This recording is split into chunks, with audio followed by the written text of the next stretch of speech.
गड़गड़ाहट। उसके शरीर के चारों ओर उसकी रक्त वाहिकाओं में एक आश्चर्यजनक शक्ति एक पल में बह गई। उसके शरीर में एक विशाल और असीमित जानवर की एक विशाल दहाड़ लग रही थी। वह छोटी सी चोट बहुत पहले ठीक हो गई थी। उनका आभामंडल एक बार फिर दूसरे स्तर पर पहुंच गया था। मिथक दायरे। तू जिवेन की आंखें सिकुड़ गईं। वे इस आभा से भली भांति परिचित थे। मिथक क्षेत्र। उसके शरीर से एक हल्का दिव्य दबाव बह निकला। यह देवता बनने का संकेत था। यह एक शिवेन से अलग था। तू जिवेन ने देवत्व उत्पन्न करने के लिए एक विशेष तकनीक पर भरोसा किया था, जिसे अवसरवादी के रूप में वर्गीकृत किया जा सकता है। लेकिन यह मिथक के दायरे में कदम रखने का एक स्वाभाविक परिणाम था। इस सीन को देखकर सभी ने फौरन रिएक्ट किया। उन्हें उम्मीद नहीं थी कि टेंग याओयांग ने पहले ही मिथक के दायरे में कदम रख दिया है। सभी को अचानक एहसास हुआ। कोई आश्चर्य नहीं कि अभिमानी आकाशीय फॉक्स ने व्यक्तिगत रूप से टेंग याओयांग को आमंत्रित किया। यह पता चला कि वह टेंग याओयांग को एक दोस्त के रूप में मानता था। कोई आश्चर्य नहीं कि आकाशीय लोमड़ी व्यक्तिगत रूप से उनका अभिवादन करने के लिए बाहर आई। ऐसा सम्मान किसी और के पास नहीं है। यह सही है, यह परेशानी भरा है। टेंग याओयांग ने मिथक के दायरे में कदम रखा है। इससे कोई फर्क नहीं पड़ता कि एक शिवेन क्या करती है। यह सेलेस्टियल फॉक्स और बाई जियानशिंग के बीच लड़ाई का दोहराव होने जा रहा है। यह बुरा है भाई, ये बड़ी मुसीबत में है। बाई जियानशिंग की अभिव्यक्ति में भारी बदलाव आया।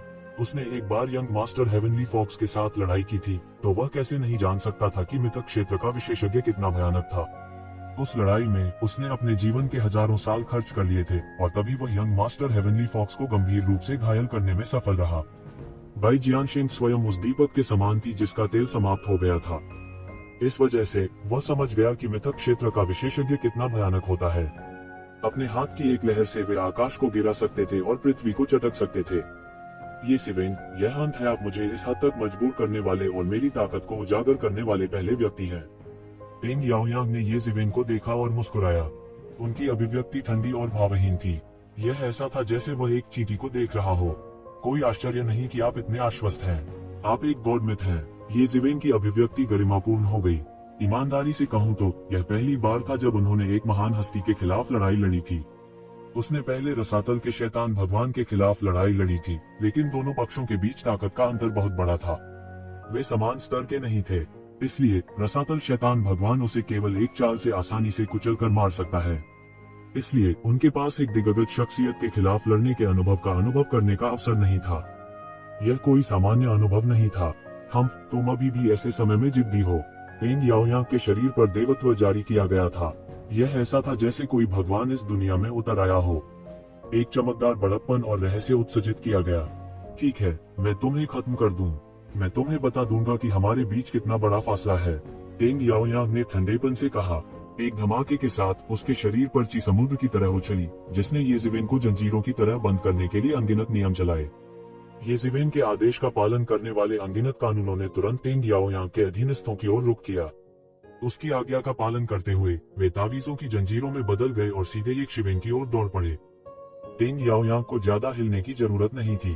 जब तक वह एक प्रसिद्ध हस्ती के कानूनों के नियंत्रण पर निर्भर था, ये जिवेन को एक नश्वर दुश्मन बनाने के लिए पर्याप्त था। बजना। ये जिवेन ने भी बिजली की तरह कानून की जंजीरों पर सीधे अपनी हथेली पर थप्पड़ मारा। इसने सीधे सोने और लोहे के टकराने जैसी आवाज की और हर जगह चिंगारी उड़ गई। ये जिवेन की राक्षसी ताकत के साथ वह पहाड़ों को भी तोड़ सकता था, लेकिन वह कानून की जंजीरों को आगे बढ़ने से नहीं रोक सका। एक पल में वे पहले ही एक शिवेन के सामने दौड़ पड़े। स्विश। कानून का ताबीज एक तेज लंबे तीर की तरह था जो एक शिवेन के शरीर में घुस गया, लेकिन यह एक शिवेन के शरीर में नहीं घुसा। एन वक्त पर उसने उसे चकमा दे दिया। अगले ही पल ये जिवेन फिर से आसमान में दिखाई दी। उसके पीछे तूफान के पंख लगातार फड़फड़ा रहे थे और अनगिनत तूफान की शक्ति उबल रही थी। उसके साथ केंद्र के रूप में इसने एक झंझावात समुद्र का निर्माण किया। भागने की कोशिश। टेंग याओयांग को मार्शल आर्ट का उपयोग करने की भी आवश्यकता नहीं थी। उसने तुरंत उन मार्शल आर्ट कानूनों को जुटाया और उन्हें ताओवादी तलवारों में बदल दिया। वे एक तूफान की तरह आसमान में उड़े और एक शिवेन की ओर गिरे। ये साधारण ताओवादी तलवारें नहीं थीं, बल्कि तावीज तलवारें कानूनों से रूपांतरित थीं। वे सभी प्रकार के कानूनों से चमकते थे और उनकी शक्ति अलग थी। नियमों को इस तरह तोड़ मरोड़ कर अपनी मर्जी से इस्तेमाल करना, यह अपने आप में देवताओं की क्षमता थी। देवताओं की कुछ विशेषताओं से दूषित थे, इसलिए उनमें भी कुछ योग्यताएं थीं। जब देवताओं ने अपना स्वयं का दिव्य साम्राज्य बनाया, तो उन्होंने ऐसी क्षमताओं का उपयोग किया। वे पानी के बहाव को ऊंचा कर सकते थे, हवा को स्थिर कर सकते थे, कानूनों की प्रकृति को बदल सकते थे और इन कानूनों से जुड़ी शक्ति को अपने इस्तेमाल के लिए इस्तेमाल कर सकते थे। यह देवताओं के बारे में सबसे भयानक बात थी, क्योंकि उन्होंने न केवल अपने स्वयं के उपयोग के लिए स्वर्ग और पृथ्वी की शक्ति को संगठित किया, बल्कि वे स्वर्ग और पृथ्वी की शक्ति को अपनी इच्छानुसार संशोधित भी कर सकते थे। नश्वर लोग देवताओं के खिलाफ नहीं जा सकते थे और वे कानूनों को संशोधित भी कर सकते थे ताकि आप उसी स्थान पर विस्फोट कर सके और हर जगह खून बिखर जाए। बूम! येज़ेबेल ने बस चकमा दे दिया था और कानून की ये ताओवादी तलवारें एक बड़े छेद को नष्ट करते हुए भयंकर रूप से धराशायी हो गईं। येज़ेबेल चौंक गई। दूरी में टेंग याओयांग का फिगर धीरे धीरे धुंधला हो गया था। यह एक विकृत स्थान था। हालांकि ऐसा लग रहा था कि वह अभी भी यहीं है, उसे नहीं पता था कि उसका शरीर किस स्थान पर है। यह लगभग अजेय क्षमता थी और उसने अंतरिक्ष के कुछ नियमों को संशोधित किया था। यह टेंग याओयांग वास्तव में भयानक था। येज़ेबेल प्राचीन पूर्वज धार्मिक गुरु की स्मृति से जानते थे कि मिथक क्षेत्र के गुरुओं में भी हर कोई इस स्तर तक नहीं पहुंच सकता था। यह तभी संभव था जब अंतरिक्ष के नियमों की समझ चरम स्तर पर पहुंच गई होती। कानून की ये तलवारें भेड़ियों की तरह थी जिन्होंने खून की गंध सूंघी थी। वे एक बार फिर येज़ेबेल की ओर झपटे। येज़ेबेल स्पष्ट रूप से महसूस कर सकती थी कि कानून की ये तलवारें हवा में नाच रही थीं और आसपास की जगह एक बड़े बदलाव के दौर से गुजर रही थी। सर्वव्यापी सिद्धांत किसी के द्वारा विकृत और संशोधित किए गए थे, विशेष रूप से लॉ सिद्धांत। उन्हें इस हद तक संशोधित किया गया था कि वे उनकी आज्ञाओं को नहीं सुनेंगे। अब उसके लिए अपनी अग्नि गुण ऊर्जा को मुक्त करना बहुत कठिन था। कानूनों द्वारा अग्नि विशेषता ऊर्जा को जारी करने में सक्षम होने की अनुमति थी। हालांकि अगर किसी के द्वारा कानून बदल दिए गए और इसकी अनुमति नहीं दी गई तो सब कुछ उल्टा हो जाएगा। वह कुछ नहीं कर सकता था, इसलिए वह केवल हवा और गड़गड़ाहट की शक्ति के क्षेत्र का उपयोग बलपूर्वक एक सीमा का विस्तार करने के लिए कर सकता था। इस सीमा के भीतर वह इन कानूनों के परिवर्तनों से बमुश्किल प्रभावित हुआ था। धिक्कार है, अगर यह चलता रहा तो मैं उसका विरोधी बिल्कुल नहीं बनूंगा। येज़ेबेल चकमा देता रहा और उसके पीछे हवा और गड़गड़ाहट के पंख फड़फड़ाते रहे, लेकिन वह भी बहुत स्पष्ट था कि वह हर समय इस तरह टिक नहीं सकता था। उसके धीरज की तुलना शायद टेंग याओयांग से नहीं की जा सकती थी। यह एक मिथ रियलम मास्टर था। भले ही उसने अपनी शक्ति का थोड़ा सा भी उपयोग किया हो, यह उसे अचंभित करने के लिए पर्याप्त था। कानूनों को समझने के मामले में येज़ेबेल टेंग याओयांग से नहीं हारे, लेकिन सत्ता के मामले में वह अभी भी बहुत पीछे थे। हालांकि वह घबराए नहीं। टेंग याओयांग के पास एक छिपा हुआ तुरुप का पत्ता था, तो क्या उसके पास नहीं था? भले ही उसके चारों ओर पहले से ही विस्मयादिबोधक हों, लेकिन इसका उस पर कोई प्रभाव नहीं पड़ा। मुझे यह देखने की कोशिश करने दो कि तुम पहले से ही किस हद तक कानूनों में महारत हासिल कर चुके हो। येज़ेबेल ने उपहास किया और अचानक उसके हाथ में हवा और गड़गड़ाहट की शक्ति का एक द्रव्यमान दिखाई दिया, जो तुरंत हवा और गरज की शक्ति के भले में बदल गया और फिर टेंग याओयांग की ओर जमकर विस्फोट हुआ। स्विश! यह भाला तुरंत अंतरिक्ष के माध्यम से टूट गया, उस स्थान से बच गया जिसे मान्यता से परे संशोधित किया गया था और शून्य में भाग गया। स्विश! जब वह फिर से दिखाई दिया तो वह पहले ही टेंग याओयांग के सामने झपट चुका था।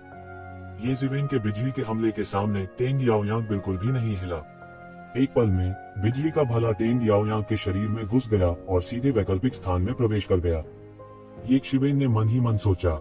जैसा कि अपेक्षित था, उसका पूरा शरीर अंतरिक्ष के नियमों द्वारा पहले ही छुपाया जा चुका था। दूसरे शब्दों में, वह पहले से ही अजेय स्थिति में था। यह बहुत भयानक था। यह गहन मृत्यु क्षेत्र के शिखर पर किसी को भी कुचलने के लिए पर्याप्त था, और यहाँ तक एक मिथक क्षेत्र का मास्टर भी उसके लिए एक मैच नहीं होगा। यह टेंग याओयांग वास्तव में एक अद्वितीय प्रतिभा थी जो 10,000 वर्षों में केवल एक बार प्रकट हुई थी। वह हम लोगों से बिल्कुल अलग थे। येज़ेबेल, तुम्हें अब और संघर्ष करने की जरूरत नहीं है। मेरी पूर्ण शक्ति के सामने तुम्हारे पास बिल्कुल भी मौका नहीं है। शायद तुम भी एक अद्वितीय व्यक्ति हो, लेकिन यह अफसोस की बात है कि तुम्हें मेरे खिलाफ जाना पड़ा। यह है सब तुम्हारे लिए नियत है। टेंग याओयांग ने उदासीनता से कहा। चूंकि जीत पहले से ही उसके हाथों में थी, उसने स्वाभाविक रूप से और अधिक कहने और येज़ेबेल को अपमानित करने में कोई आपत्ति नहीं की। किस्मत, मैंने भाग्य जैसी किसी चीज पर कभी विश्वास नहीं किया। इसके अलावा आप सभी ने इसके लिए कहा। यदि आप मुझे मारना चाहते हैं तो आपको विचार करना होगा कि क्या आपके पास ऐसा करने की क्षमता है या नहीं। येज़ेबेल ने उपहास किया। फिर भी इतनी जिद्दी। मरो! टेंग याओयांग ने सीधे कानूनों का एक विशाल हाथ बनाया और तुरंत येज़ेबेल के शरीर पर झपट पड़ा। बूम! एक अतुलनीय जोर की गड़गड़ाहट सुनाई दी। यह एक चौंकाने वाली टक्कर थी। उसका विशाल हाथ धीरे धीरे बंद हो गया और एक अतुलनीय विशाल मशरूम बादल धीरे धीरे ऊपर उठा, सब कुछ नष्ट कर दिया। यह खत्म हो गया है। सब कुछ खत्म हो गया है। बस यही एक वाक्य था जो सबके मन में आया। ये शिवेन मरने वाली थी। इस लड़ाई में टेंग याओयांग सर्वोच्च प्रतिष्ठा स्थापित करेंगे नहीं, ये क्या है? अचानक सभी को तुरंत एहसास हुआ कि कुछ गड़बड़ है। मशरूम के बादल के भीतर धीरे धीरे एक आकृति दिखाई दी। न केवल यह भयानक पंजे के बल से कुचला नहीं गया था, बल्कि यह अधिक से अधिक शक्तिशाली भी होता जा रहा था। यह ये शिवेन थी। हालांकि वास्तव में सभी के भाव बदलने का कारण यह था कि एक शिवेन का आभा वास्तव में लगातार बढ़ रहा था। वह थोड़ा थोड़ा करके चढ़ गया, मानो वह आकाश को भेदने जा रहा हो। बूम! भयानक विस्फोट के बीच भीतर से एक आकृति उछली।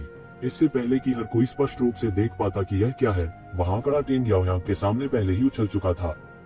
बूम! 5 अंगुलियां मुट्ठी में बंधी हुई एक राक्षसी मुट्ठी ऊर्जा में परिवर्तित हो गई, जो सीधे टेंग याओयांग के सामने शून्य में विस्फोट हो गई। बजना! टेंग याओयांग के सामने की जगह अचानक बिखर गई, जिससे टेंग याओयांग के असली रूप का पता चला। देखते ही देखते सभी सम रह गए। कोई वास्तव में अंतरिक्ष के माध्यम से तोड़ सकता है और टेंग याओयांग पर हमला कर सकता है। सभी ने प्रतिक्रिया व्यक्त की। वह व्यक्ति ये शिवेन होना चाहिए। यह वह होना चाहिए। टकराना! टेंग याओयांग को सीधे चेहरे पर चोट लगी थी। उसका पूरा शरीर तोप के गोले की तरह पीछे की ओर उड़ गया। तुरंत हड्डी के टुकड़े हवा में घूम गए और उसका मांस बुरी तरह क्षत विक्षत हो गया। ये शिवेन के मुंह से टेंग याओयांग का चेहरा गिरने वाला था। बूम! टेंग याओयांग ने एक विशाल तारे को जमकर तोड़ा, उसे टुकड़ों में तोड़ दिया। तभी वह बमुश्किल रुकने का प्रबंधन कर पाया। यह पहली बार है जब आपने इसे पूरी तरह से रिलीज किया है। यह बहुत अच्छा लग रहा है। ये शिवेन ने अपनी आंखें सिकोड़ ली और हंसते हुए कहा, जैसे उसने कुछ तुच्छ काम किया हो।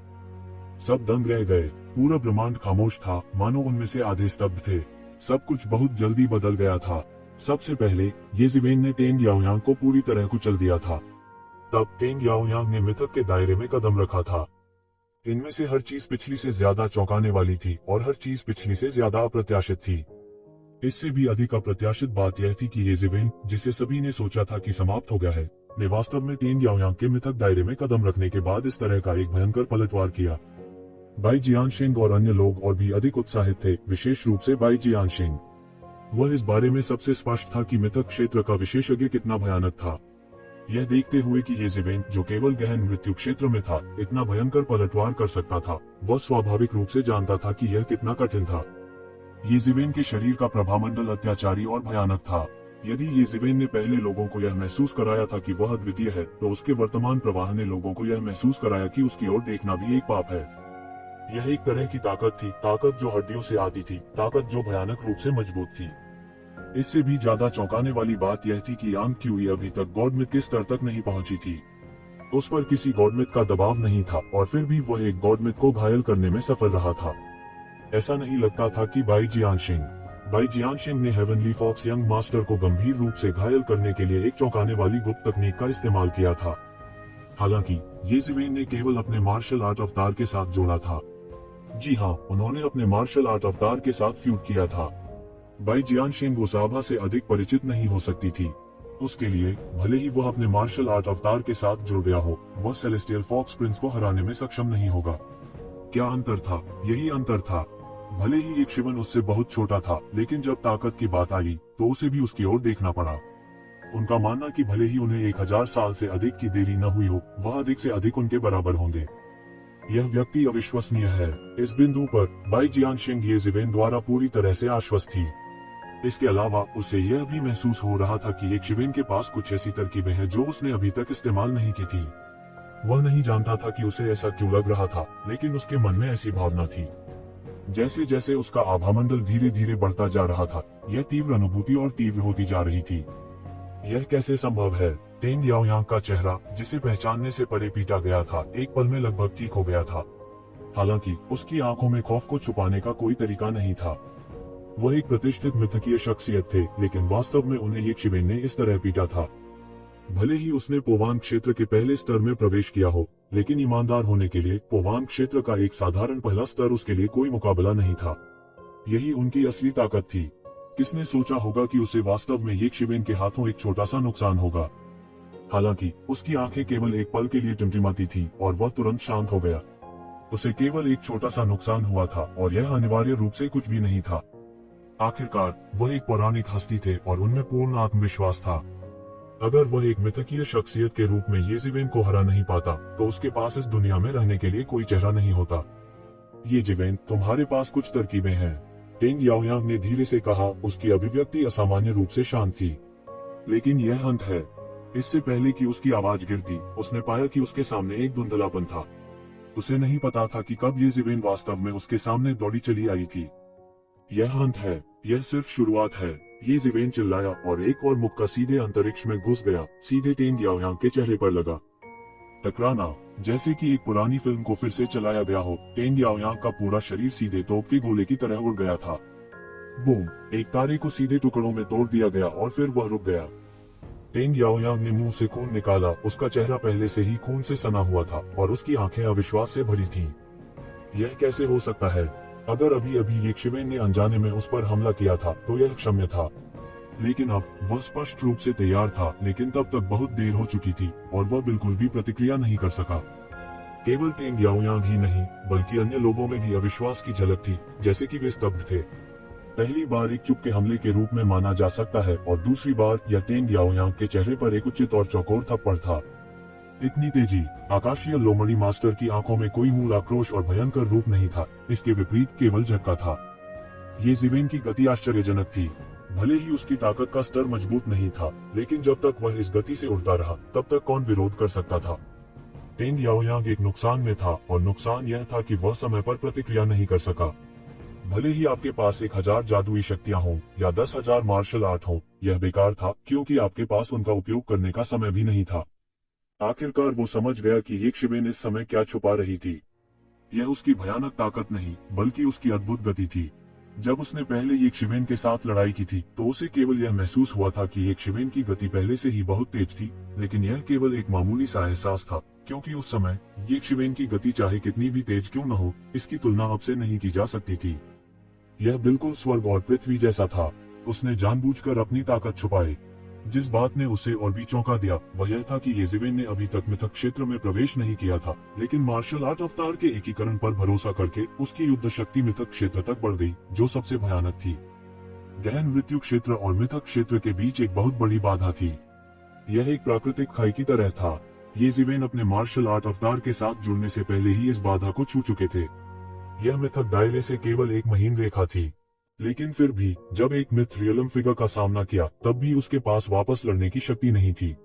यह सिर्फ एक बाधा थी, लेकिन यह एक स्वर्गीय नदी भी थी और कोई भी इसे पार नहीं कर सकता था। यहाँ तक जब वह गहरी मौत के दायरे में था तो इस बाधा को पार करने का कोई रास्ता नहीं था, लेकिन ये जिवेन ने वास्तव में इसे पार कर लिया था। क्या यह समझाने के लिए पर्याप्त नहीं था कि क्या हो रहा था? यह कल्पना करना कठिन था कि यह व्यक्ति कितना भयानक था और भविष्य में वह निश्चित रूप से एक मिथक क्षेत्र विशेषज्ञ बनने की राह पर एक अद्वितीय शत्रु होगा। यह सोचकर उसके हृदय में कभी न खत्म होने वाली हत्या का भाव जाग उठा। उसे पालने में एक शिवेन का गला घोंटने के लिए हर संभव प्रयास करना चाहिए। वह पहले से ही इतना शक्तिशाली था कि भविष्य में एक बार वह बड़ा हो गया तो यह भयानक होगा। यह कैसा था? यह पंच कैसा लगा? ये जिवेन मंद मंद मुस्कुराई, जैसे उसके हाव भाव में उपहास का भाव हो। टेंग याओयांग इस मौके से पूरी तरह से दंग रह गया और दहाड़ने से खुद को रोक नहीं सका। मैं तुम्हें मारने जा रहा हूँ। उसके चारों ओर अनगिनत कानून तुरंत उड़ गए, सीधे ये शिवेन की ओर उड़ गए। जब एक मिथक क्षेत्र विशेषज्ञ क्रोधित होता तो लाखों तैरती हुई लाशें दिखाई देती। Boom boom boom.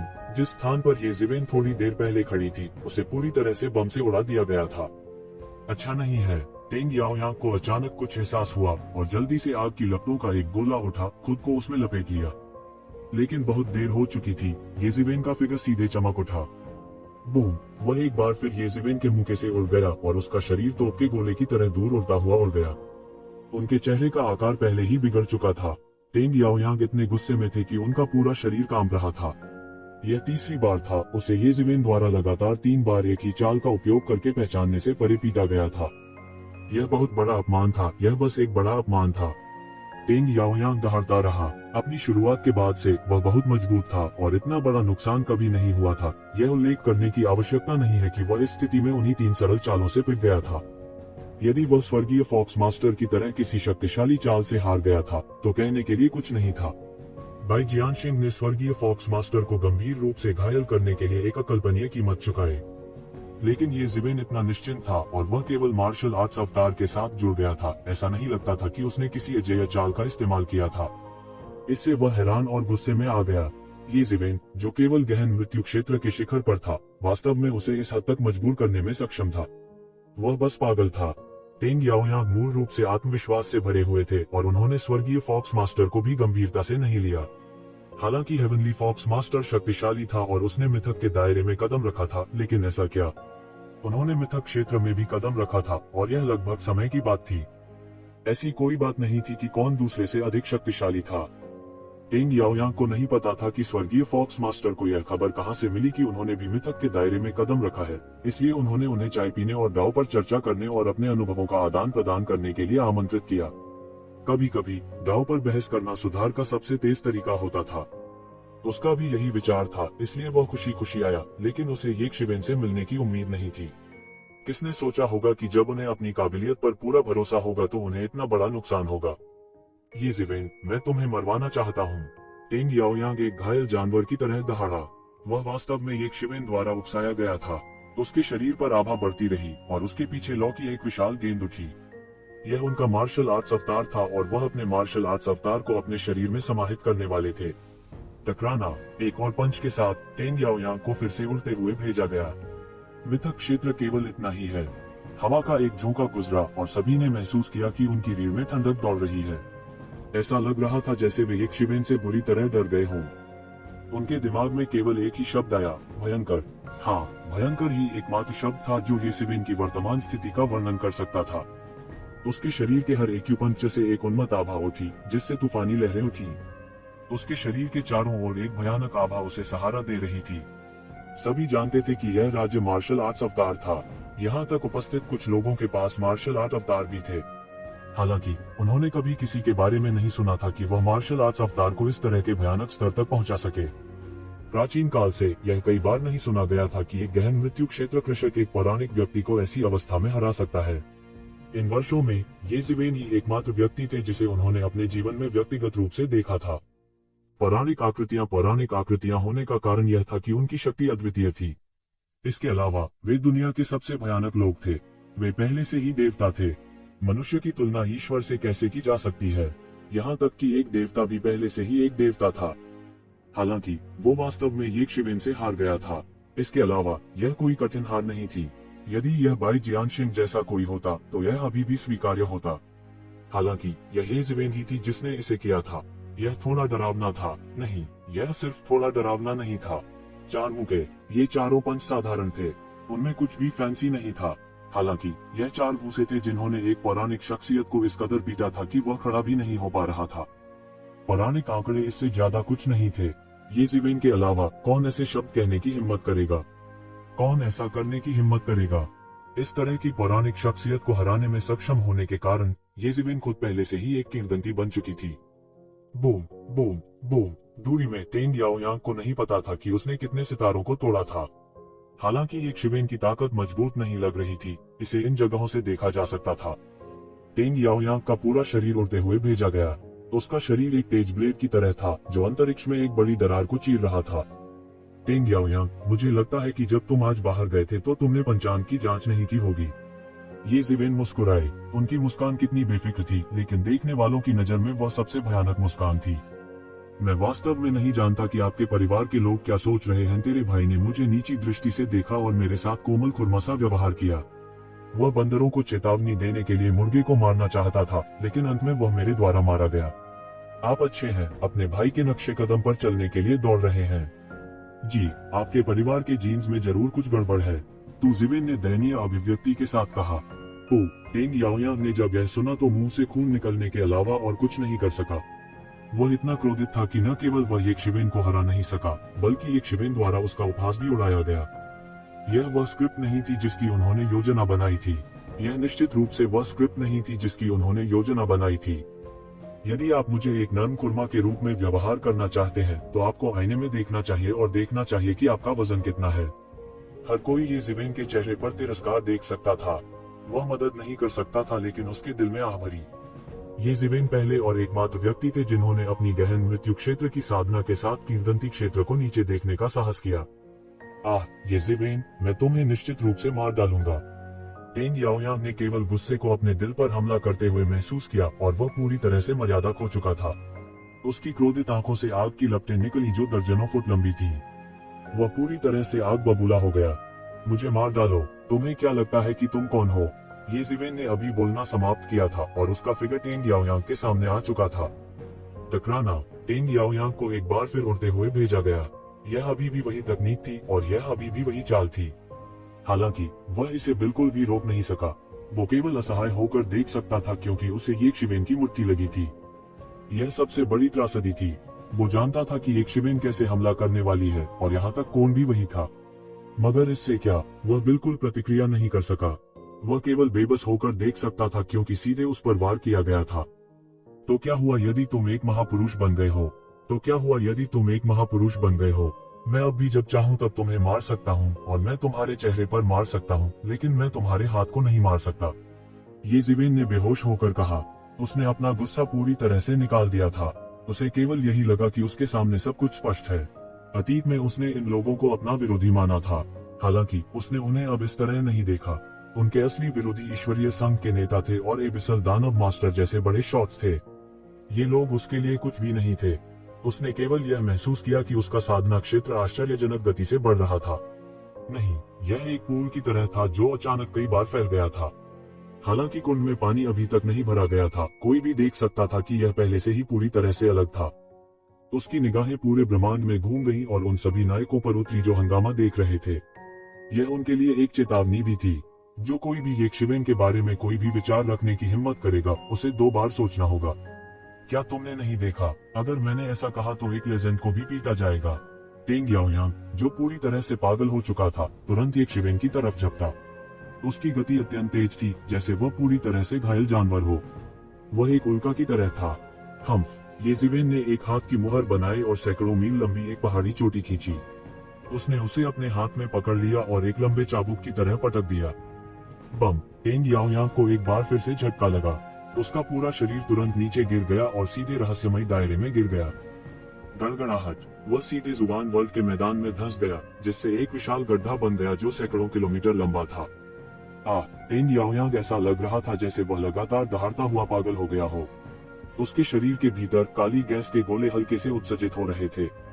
अच्छा नहीं, टेंग याओयांग अपंग होने जा रहा है। सेलेस्टियल फॉक्स यंग मास्टर देख सकता था कि टेंग याओयांग ने पहले ही अपनी मर्यादा खो दी थी और पूरी तरह से गड़बड़ हो गई थी। अगर वह संभल जाते तो शायद कोई मोड़ आ जाता। द प्रोफाउंड डेथ रियल्म अभी भी लेजेंड रियल्म से बहुत दूर था। ये जिवेन इस स्थिति को कितने समय तक बनाए रख सकती थी? अगर वह लगातार लड़े तो जीत की संभावना हमेशा बनी रहेगी। दुर्भाग्य से वह पहले ही औचित्य की भावना खो चुका था। इससे भी ज्यादा भयावह काली गैस थी जो टेंग याओयांग के शरीर से निकल रही थी। ऐसा लग रहा था कि वह अपने भीतर के राक्षसों द्वारा नियंत्रित होने वाला था। टेंग याओयांग ने एक बड़ी दहाड़ निकाली। ये शिवेन ने कई बार आसान तरीकों से उसकी पिटाई की थी। वह बस पागल हो रहा था। सेलेस्टियल फॉक्स यंग मास्टर के विपरीत, जो केवल अपने हमशक्ल के साथ यहाँ था, वह हार गया था। उसका असली शरीर यहाँ था, लेकिन उसे ये शिवेन ने आधा पीट कर मार डाला था। इसने उनके विश्वदृष्टि को प्रभावित किया और उनके दाव दायरे को नष्ट कर दिया। उन्होंने जो मूल्य स्थापित किए थे और दुनिया के बारे में सब कुछ एक पल में ढह गया। भीतर के राक्षस जो लंबे समय से उसके दिल की गहराई में छिपे हुए थे, वे सभी एक पल में उठे और पलटवार किया। मूल रूप से एक आंतरिक राक्षस द्वारा उसकी साधना के एक विशेषज्ञ के खिलाफ साजिश किए जाने की संभावना बहुत कम थी। ऐसा इसलिए था क्योंकि ऐसा विशेषज्ञ दृढ़ दिमाग वाला व्यक्ति था। एक आंतरिक राक्षस द्वारा उनके खिलाफ कैसे साजिश रची जा सकती है? लेकिन वह अलग था। ये जिवेन द्वारा लगातार उकसाए जाने के बाद उसने अचानक अपनी मर्यादा खो दी। इससे भीतर के दानव को उसका फायदा उठाने का मौका मिल गया। बूम। अंत में टेंग याओयांग का शरीर एक अतुलनीय तेज गर्जना के साथ टुकड़ों में फट गया। उसने मौके पर ही खुदकुशी कर ली थी। भीतर के दानव के आक्रमण के बाद सबसे दुखद दृश्य हुआ। यह हर कोई हक्का बक्का रह गया। ये जिवेन द्वारा टेंग याओयांग को मारे जाने से भी अधिक अस्वीकार्य था।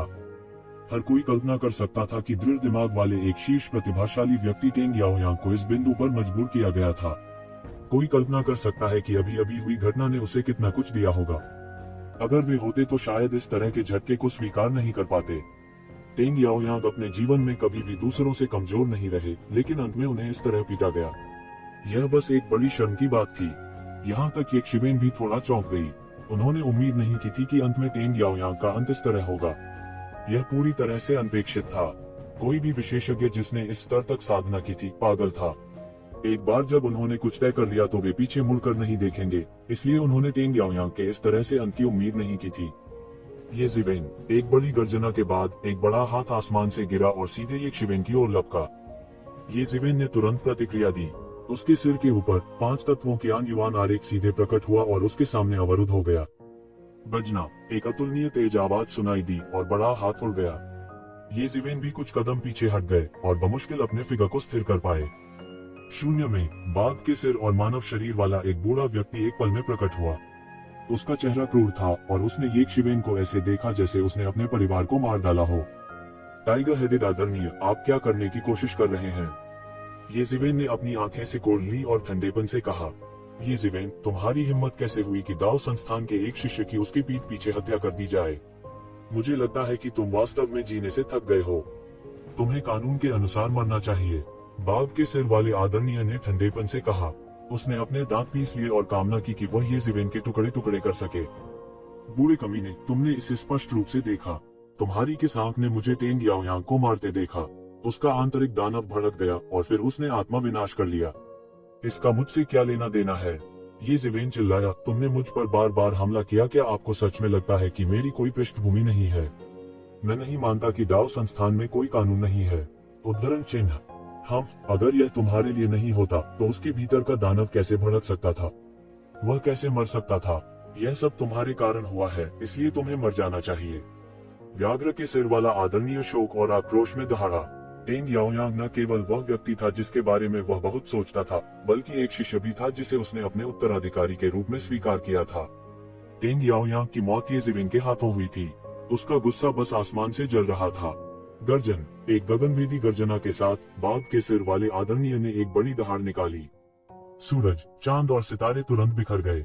भयानक ऊर्जा सीधे एक आश्चर्यजनक तेज ब्लेड में बदल गई और ये शिवेन की ओर फिसल गई। ऐसा लगता था कि सभी कानूनों ने एक ही बार में ये जीवेन के साथ विश्वासघात किया है और सीधे ये शिवेन की ओर बढ़ गए।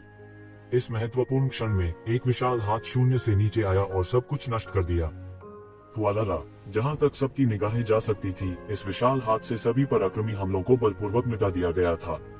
शून्य में एक आकृति दिखाई दी और यह कोई और नहीं बल्कि प्राचीन पूर्वज संप्रदाय के मास्टर थे।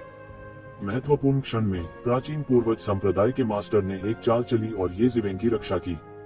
हालांकि उनकी ताकत एक मिथक क्षेत्र विशेषज्ञ से कम नहीं थी, फिर भी उनके और बाघ के सिर वाले आदरणीय जैसे अनुभवी मिथक क्षेत्र विशेषज्ञ के बीच एक बड़ा अंतर था। इस बिंदु पर ये जिवेन प्राचीन पूर्वज संप्रदाय मास्टर को उजागर करने के बारे में कम परवाह नहीं कर सकता था, क्योंकि उसके पास और कोई विकल्प नहीं था। प्राचीन पूर्वज संप्रदाय मास्टर, यह आप हैं? बाघ के सिर वाले आदरणीय ने दांत पीसते हुए कहा। उसकी आंखें बर्फ जैसी ठंडी थीं और वे एक भयानक ठंड के साथ झिलमिला रही थी जिससे लोग सिहर उठे थे। एक शिष्य जिसे वे सबसे अधिक महत्व देते थे, एक शिष्य जो उनके वंश को और अधिक ऊंचाइयों तक ले जा सकता था, उनकी मृत्यु हो गई थी। वह बस पागल हो रहा था।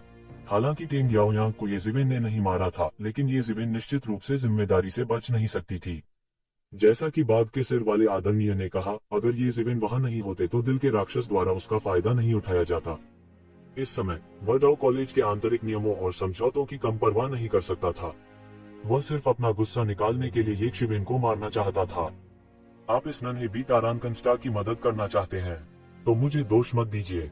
अब जब प्राचीन पूर्वज संप्रदाय नष्ट हो गया है, तो आप वास्तव में छिपने और अपनी सेवानिवृत्ति का आनंद लेने के बजाय प्रकट होने का साहस करते हैं। मुझे लगता है कि आप वास्तव में जीने से थक गए हैं। क्या आपको डर नहीं लगता कि स्वर्ग बंजर भूमि हॉल आपके दरवाजे पर दस्तक देगा? बाघ के सिर वाले आदरणीय ने ठंडेपन से कहा। वह प्राचीन पूर्वज संप्रदाय के मास्टर को डराकर भगा देना चाहता था। प्राचीन पूर्वज संप्रदाय मास्टर, कोई आश्चर्य नहीं। मैं सोच रहा था कि प्राचीन पूर्वज संप्रदाय मास्टर क्यों दिखाई देंगे। बाई जियानशिंग और अन्य लोगों को अचानक एहसास हुआ कि प्राचीन पूर्वज संप्रदाय के मास्टर उस समय अचानक क्यों प्रकट होंगे। वास्तव में उसके और ये शिवेन के बीच एक अकथनीय रिश्ता था। ये पता चला कि ये शिवेन के पास हमेशा से ही इतना शक्तिशाली समर्थक था। कोई आश्चर्य नहीं कि वह किसी चीज से नहीं डरता था। वह केवल एक अधर्मी व्यक्ति था। यद्यपि प्राचीन पूर्वज संप्रदाय के मास्टर ईश्वरीय संघ के नेता, रसातल दानव मास्टर और अन्य लोगों के समान मजबूत नहीं थे, लेकिन यह एक व्यक्ति की रक्षा करने के लिए पर्याप्त से अधिक था। प्राचीन पूर्वज धार्मिक गुरु वास्तव में ये जिवेन के दाव रक्षक बन गए। कोई आश्चर्य नहीं कि मुझे प्राचीन पूर्वज धार्मिक गुरु नहीं मिले। यह पता चला है कि वह नामलेस डाओ अकादमी के पास छिपा हुआ था। कोई आश्चर्य नहीं कि कोई उसे ढूंढ नहीं पाया। किसी ने कहा उन्हें उम्मीद नहीं थी कि प्राचीन पूर्वज संप्रदाय के मास्टर आसपास नहीं छिपे थे, बल्कि त्यानुवान मिर में छिपे हुए थे। वह नामलेस डाओ अकादमी में था, इसलिए हेवन वेस्टलैंड पैलेस के लिए उसे खोजना बेकार था। कोई आश्चर्य नहीं कि येज़ेबेल इतना अहंकारी और निरंकुश है, उसे किसी बात की परवाह नहीं है। यह पता चला है कि उसके पीछे इतना शक्तिशाली अभिभावक है। यह जीवंत होने जा रहा है। मैंने मूल रूप से सोचा था कि इन लोगों में येज़ेबेल सबसे कम पृष्ठभूमि वाला व्यक्ति था। मुझे उम्मीद नहीं थी कि उसके पीछे इतना शक्तिशाली अभिभावक होगा। मुझे नहीं पता कि प्राचीन पूर्वज चर्च के मास्टर को येज़ेबेल की रक्षा क्यों करनी चाहिए। क्या ऐसा हो सकता है कि येज़ेबेल वास्तव में प्राचीन पूर्वज चर्च से हैं? सभी के मन में अनगिनत विचार और अनुमान कौंध रहे थे। उन्होंने सभी अटकलों पर विचार किया था और उनमें से कई और भी अधिक अपमानजनक थे। चाहे जो भी हो, आज की घटना के बाद हर कोई समझ गया था कि एक शिवेन को उकसाया नहीं जा सकता था। यह न केवल उसकी अत्याचारी ताकत के कारण था, बल्कि इससे भी महत्वपूर्ण बात यह थी कि उसके पीछे एक और भी शक्तिशाली अभिभावक था। प्राचीन पूर्वज धार्मिक गुरु की ताकत चरम पर नहीं मानी जा सकती थी। उनकी तुलना डिवाइन यूनियन लीडर या हेवन वेस्टलैंड पैलेस मास्टर से नहीं की जा सकती थी, लेकिन फिर भी वे अधिकांश पौराणिक शख्सियतों की तुलना में बहुत शक्तिशाली थे। येज़ेबेल की युद्ध शक्ति के साथ मिलकर जो पौराणिक आंकड़ों की तुलना में थी, इस तरह के संयोजन ने पहले ही पहली दर वाली ताकतों को पार कर लिया था, भले ही उन्होंने कोई ताकत स्थापित नहीं की थी। यह कुछ ऐसा नहीं था जिसे आम लोगों ने भड़काने की हिम्मत की। बेशक फायदे और नुकसान थे। साधारण लोग येज़ेबेल से निपटने की हिम्मत नहीं करेंगे, लेकिन हेवन वेस्टलैंड पैलेस शायद येज़ेबेल पर पागलपन से हमला करेगा और उसे पूरी तरह से मार डालेगा। मूल रूप से ये दोनों लक्ष्य थे कि हेवन वेस्टलैंड पैलेस को मारना था। अब जब वे दोनों सेना में शामिल हो गए थे, तो हेवन वेस्टलैंड पैलेस पागल कैसे नहीं हो सकता था। इसके अलावा दो मिथिकल रेल्म विशेषज्ञ बाहर भटक रहे थे और किसी भी समय एक घातक झटका लगा सकते थे।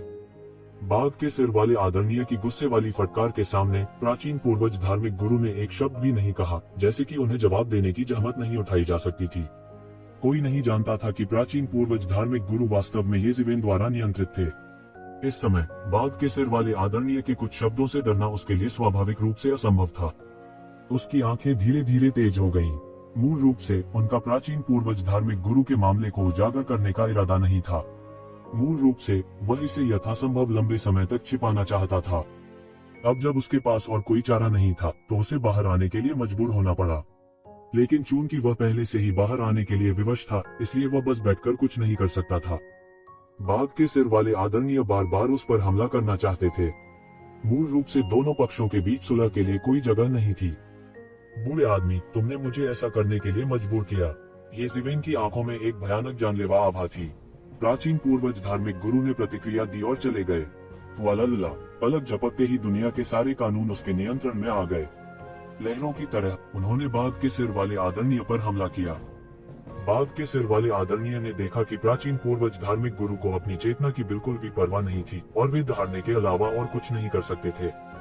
प्राचीन पूर्वज धार्मिक गुरु, आपने हमारे वंश को अपमानित करने का साहस किया। आपको इस बारे में बहुत स्पष्ट होना चाहिए कि हमारा वंश कितना शक्तिशाली है। क्या यह इस तरह के बच्चे के लायक है? बाघ के सिर वाले आदरणीय जोर से दहाड़े, जाहिर तौर पर प्राचीन पूर्वज धार्मिक गुरु को धमकी देना चाहते थे। यदि प्राचीन पूर्वज धार्मिक गुरु अभी भी जीवित थे, तो ऐसा खतरा उपयोगी हो सकता है। हालांकि वह यह नहीं जानता था कि प्राचीन पूर्वज धार्मिक गुरु अब येज़ेबेल द्वारा नियंत्रित एक राक्षसी कठपुतली मात्र थे। उन्हें इस बात की परवाह नहीं थी कि उनकी किस तरह की पृष्ठभूमि है। आक्रामक बिल्कुल भी नहीं रुका और इसने बाघ के सिर वाले आदरणीय पर लगातार हमला किया। इस तरह के आक्रमण के तहत बाघ के सिर वाले आदरणीय केवल पीछे हटते और दहाड़ते रह सकते थे। वह समझ नहीं पा रहा था कि प्राचीन पूर्वज चर्च मास्टर इतना सनकी क्यों था। वह एक शिवेन की रक्षा क्यों करना चाहता था। उसने उस पर बेरहमी से हमला क्यों किया, मानो उसे अपनी जान की परवाह ही नहीं थी। प्राचीन पूर्वज धार्मिक गुरु, तुम पागल हो। वह दहाड़ा, लेकिन बचाव के लिए बहुत देर हो चुकी थी। प्राचीन पूर्वज धार्मिक गुरु उनके सामने पहले ही प्रकट हो चुके थे। उसने सीधे तौर पर मुट्ठी भर कानूनों को पकड़ा, उसे अपने हाथ में तलवार के रूप में संघनित किया और सीधे नीचे गिरा दिया। Boom boom boom. बाघ के सिर वाले आदरणीय पर सभी बचाव एक पल में ध्वस्त हो गए और सभी रक्षात्मक जादू हथियार एक पल में धराशायी हो गए। फिर यह तलवार बाघ के सिर वाले आदरणीय के शरीर पर कटी। पफ, तलवार ने तुरंत उसके शरीर पर एक बड़ा घाव कर दिया। खून के छींटे उड़े और मांस और खून हर जगह उड़ गया। बाघ के सिर वाले आदरणीय प्राचीन पूर्वज धार्मिक गुरु को कुरूप भाव से देखते हुए बार बार पीछे हट गए। उनके और प्राचीन पूर्वज धार्मिक गुरु के समान क्षेत्र थे। वे दोनों पोवान क्षेत्र के 5वें स्तर पर थे। तार्किक रूप से कहा जाए तो इतना बड़ा गैप नहीं होना चाहिए। हालांकि प्राचीन पूर्वज धार्मिक गुरु अब पागल की तरह थे। उसने बाघ के सिर वाले आदरणीय की सभी कमजोरियों पर शांति से हमला किया, जैसे कि वह अपनी कमजोरियों को उजागर करना चाहता हो। जब तक वह बाघ के सिर वाले आदरणीय को मार सकता था, तब तक वह संकोच नहीं करता था। यह एक जीवन के बदले एक जीवन का आभास था। वह बस पागल था, लेकिन चूंकि प्राचीन पूर्वज संप्रदाय के मास्टर पागल थे, इसलिए वह उनके साथ पागल नहीं हो सकते थे। इससे उसके हाथ और पैर बंधे हुए थे और उसने प्राचीन पूर्वज संप्रदाय के गुरु से स्वतंत्र रूप से लड़ने की हिम्मत नहीं की। यह सबसे क्रिटिकल पार्ट था। हालांकि वह नहीं जानता था कि येक्षिवेन का पहले से ही मारने का इरादा था। उसके प्रदर्शन ने येक्षिवेन को उससे जल्द छुटकारा दिलाना चाहा। इस समय वह स्वाभाविक रूप से प्राचीन पूर्वज धार्मिक गुरु की चोटों की परवाह नहीं कर सकता था। इसके अलावा प्राचीन पूर्वज धार्मिक गुरु को एक राक्षसी कठपुतली में परिष्कृत किया गया था। उसका भौतिक शरीर बलिदान के रूप में परिष्कृत किया गया था और यह पहले से एक उच्च स्तर का था। वह इतनी आसानी से कैसे घायल हो सकता है? प्राचीन पूर्वज धार्मिक गुरु का आक्रमण अभी समाप्त नहीं हुआ था। नामात्र के कानूनों के उतार चढ़ाव पर कदम रखते ही वह सीधे आ गए। वह एक अद्वितीय देवता की तरह थे, भावहीन, ठंडे और उदासीन। धिक्कार है, यह एक पागल आदमी है। बाघ के सिर वाले आदरणीय ने जल्दी से अपना सिर घुमाया और भागना चाहा। उसने अपने प्रिय शिष्य को खो दिया और पागल होने वाला था। यह प्राचीन पूर्वज धार्मिक गुरु स्पष्ट रूप से पागल था। भगवान जानता था कि वह येक्षिवेन के लिए इतना सुरक्षात्मक क्यों था और यहाँ तक वह इस हद तक चला गया। यहाँ तक उनके शिष्य भी उनके लिए इस हद तक नहीं जाएंगे। हालांकि वह इसका कारण नहीं जान सका, लेकिन वह जानता था कि यदि वह लापरवाही से लड़ना जारी रखता है तो उसका नुकसान ही होगा। यह सोचकर उसकी हिम्मत नहीं हुई कि वह अधिक देर रुके। हठीला व्यक्ति लापरवाह व्यक्ति से डरता था और लापरवाह व्यक्ति लापरवाह व्यक्ति से डरता था। यह थी वर्तमान स्थिति। आप छोड़ना चाहते हैं? प्राचीन पूर्वज धार्मिक गुरु अंत में बोले। जिस क्षण उसने अपना मुंह खोला, वह बेहद ठंडा वाक्य था। उसका बड़ा हाथ अचानक शून्य की ओर बढ़ गया, एक सांकेतिक लंबी तलवार पकड़ ली और सीधे बाघ के सिर वाले आदरणीय पर वार कर दिया। बाघ के सिर वाले आदरणीय ने बार बार विरोध करने की कोशिश की। वह विरोध करना चाहता था, लेकिन वह प्राचीन पूर्वज धार्मिक गुरु के हमले का विरोध कैसे कर सकता था, जिसे अपने जीवन की बिल्कुल भी परवाह नहीं थी। बूम! दाव तलवार सीधे बाघ के सिर वाले आदरणीय की छाती में घुस गई और उसके दिल में घुस गई, जिससे एक हिंसक विस्फोट हुआ। बाघ के सिर वाले आदरणीय के मरने के संघर्ष में उसने सीधे प्राचीन पूर्वज धार्मिक गुरु की छाती पकड़ ली और उसे अपने दिल में दबा लिया। यदि प्राचीन पूर्वज धार्मिक गुरु अभी भी जीवित होते तो वे शायद गंभीर रूप से घायल होकर मर जाते। दुर्भाग्य से वह अब सिर्फ एक राक्षसी कठपुतली था। हालांकि ऐसी चोट गंभीर थी, लेकिन यह घातक नहीं थी। प्राचीन पूर्वज धार्मिक गुरु की आंखों से एक आश्चर्यजनक ठंडी रोशनी फूट पड़ी। एक तलवार आभा सीधे बाघ के सिर वाले आदरणीय की छाती में घुस गई, उसके दिल को काट दिया और उसकी आखिरी जीवन शक्ति को मिटा दिया। अब तक बाघ के सिर वाले आदरणीय ने आखिरकार प्रतिक्रिया दी। यह प्राचीन पूर्वज धार्मिक गुरु शायद किसी के द्वारा नियंत्रित या किसी के द्वारा परिष्कृत किया गया था, वरना उसके लिए इस तरह ठीक होना नामुमकिन था। उसने अपना मुंह खोला और कुछ कहना चाहता था। वह प्राचीन पूर्वज धार्मिक गुरु का रहस्य बताना चाहता था, लेकिन अंत में वह कुछ नहीं कह सका। उसे प्रतिक्रिया देने में बहुत देर हो चुकी थी। अंत में उसकी जीवन शक्ति काट दी गई और उसकी मृत्यु हो गई। हर कोई भयभीत था और उनके दिमाग में केवल एक ही वाक्य था, यह मामला बड़ा हो गया है। सबसे पहले टेंग याओयांग, जिसका भविष्य उज्जवल था और उम्मीद की जाती थी कि वह भविष्य में अपने दाव को साबित करेगा, उसके आंतरिक राक्षसों द्वारा आक्रमण किया गया और आत्मविनाश किया गया। फिर टाइगर हेड आदरणीय जैसे विशेषज्ञ को प्राचीन पूर्वज संप्रदाय मास्टर द्वारा मार दिया गया था। टाइगर हेड आदरणीय को मारने के बाद प्राचीन पूर्वज संप्रदाय मास्टर टाइगर हेड आदरणीय की लाश को ले गए और चले गए। उसने शुरू से अंत तक एक शब्द नहीं कहा और पूरी तरह से गायब हो गया। जब इन सब बातों का योग किया गया तो एक ही वाक्य था, और वह था, यह मामला बहुत बड़ा था। स्वाभाविक रूप से एक कारण था कि नामलेस डाओ कॉलेज अनगिनत वर्षों तक हुआन वर्ल्ड में लंबा खड़ा हो सका। जुबान वर्ल्ड में कुछ विरासत के साथ अधिकांश बल मूल रूप से जानते थे कि नामलेस डाओ कॉलेज बहुत गहरा था। इसमें कितने विशेषज्ञ छिपे थे यह कोई नहीं जानता था। कुछ लोग स्पष्ट रूप से यह भी जानते थे कि नामलेस डाओ कॉलेज एक अखंड ब्लॉक नहीं था और ऐसा लगता था कि यह विभिन्न गुटों में विभाजित है। उत्पत्ति के लिए हर कोई नहीं जानता था। हालांकि हर कोई जानता था कि येज़िवेन और टाइगर हेड वेनेरेबल एक ही पक्ष में नहीं थे। पहले टाइगर हेड वेनेरेबल उन्हें एक बार रोकने के लिए निकले थे। यदि यंग तियानजिन के लिए नहीं होता तो टाइगर हेड आदरणीय द्वारा मौके पर ही येजिविन का पूरे आकाश में पीछा किया जाता। इससे अंदाजा लगाया जा सकता है कि दोनों पक्षों के बीच गहरी रंजिश थी। अब जब येजिविन ने टाइगर हेड आदरणीय को मार डाला था तो यह कल्पना की जा सकती थी कि यह निश्चित रूप से एक पृथ्वी को हिला देने वाला मामला था। टाइगर हेड आदरणीय का वंश निश्चित रूप से इस मामले को शांत नहीं होने देगा। बहुत से लोग अवाक रह गए। जिस समय से येजिविन दाव चर्चा में आए, सब कुछ पहले ही सभी की कल्पनाओं की सीमाओं को पार कर चुका था। यह मामला उस स्क्रिप्ट को पूरी तरह से पार कर चुका था जो सभी ने इस मामले के लिए तय की थी और सबके नियंत्रण का दायरा था। आखिरकार सभी ने ये शिवेन की ताकत देखी। क्या इतना मजबूत व्यक्ति वास्तव में बेनाम दाव कॉलेज से खदेड़ा जा रहा था? यह सोचकर स्वर्ग उजाड़ महल और दिव्य मिलन के कई स्काउट गुप्त रूप से आनंदित होने लगे। उन्हें परवाह नहीं थी कि एक शिवेन इतनी मजबूत कैसे हो गई थी। उनके लिए जब तक येजिविन को नामलेस डाउ कॉलेज का संरक्षण प्राप्त नहीं था तब तक उसे मारने में कोई सस्पेंस नहीं था। यहाँ तक प्राचीन पूर्वज संप्रदाय के गुरु भी येजिविन की रक्षा नहीं कर सके। कोई भी इन दोनों ताकतों की संयुक्त खोज का सामना नहीं कर सकता था। ऐसी स्थिति का सामना करते हुए येजिविन अप्रत्याशित रूप से बच नहीं पाए। इसके बजाय उन्होंने बाई जियानशिंग और अन्य लोगों को विदाई दी और सीधे अनाम दाओ अकादमी में लौट आए। वह पागल हो गया होगा। वह अब क्यों नहीं जा रहा है? नामलेस दाओ अकादमी के लोगों की प्रतिक्रिया के बाद वह मर जाएगा। बेनाम दाओ अकादमी से किसी ने कभी भी शिकार किए बिना किसी को नहीं मारा है। स्वर्ग, एक बार जब यह खबर फैल गई तो पूरी गहरी दुनिया हिल जाएगी। यह एक बड़ी बात है कि येजिविन वास्तव में एक अधर्मी व्यक्ति है। हर कोई अवाक रह गया और उसे विश्वास नहीं हो रहा था। यह खबर तेजी से पूरी प्रोफाउंड वर्ल्ड में फैल गई। पहले तो प्रोफाउंड वर्ल्ड में कोई भी इस पर विश्वास नहीं करता था।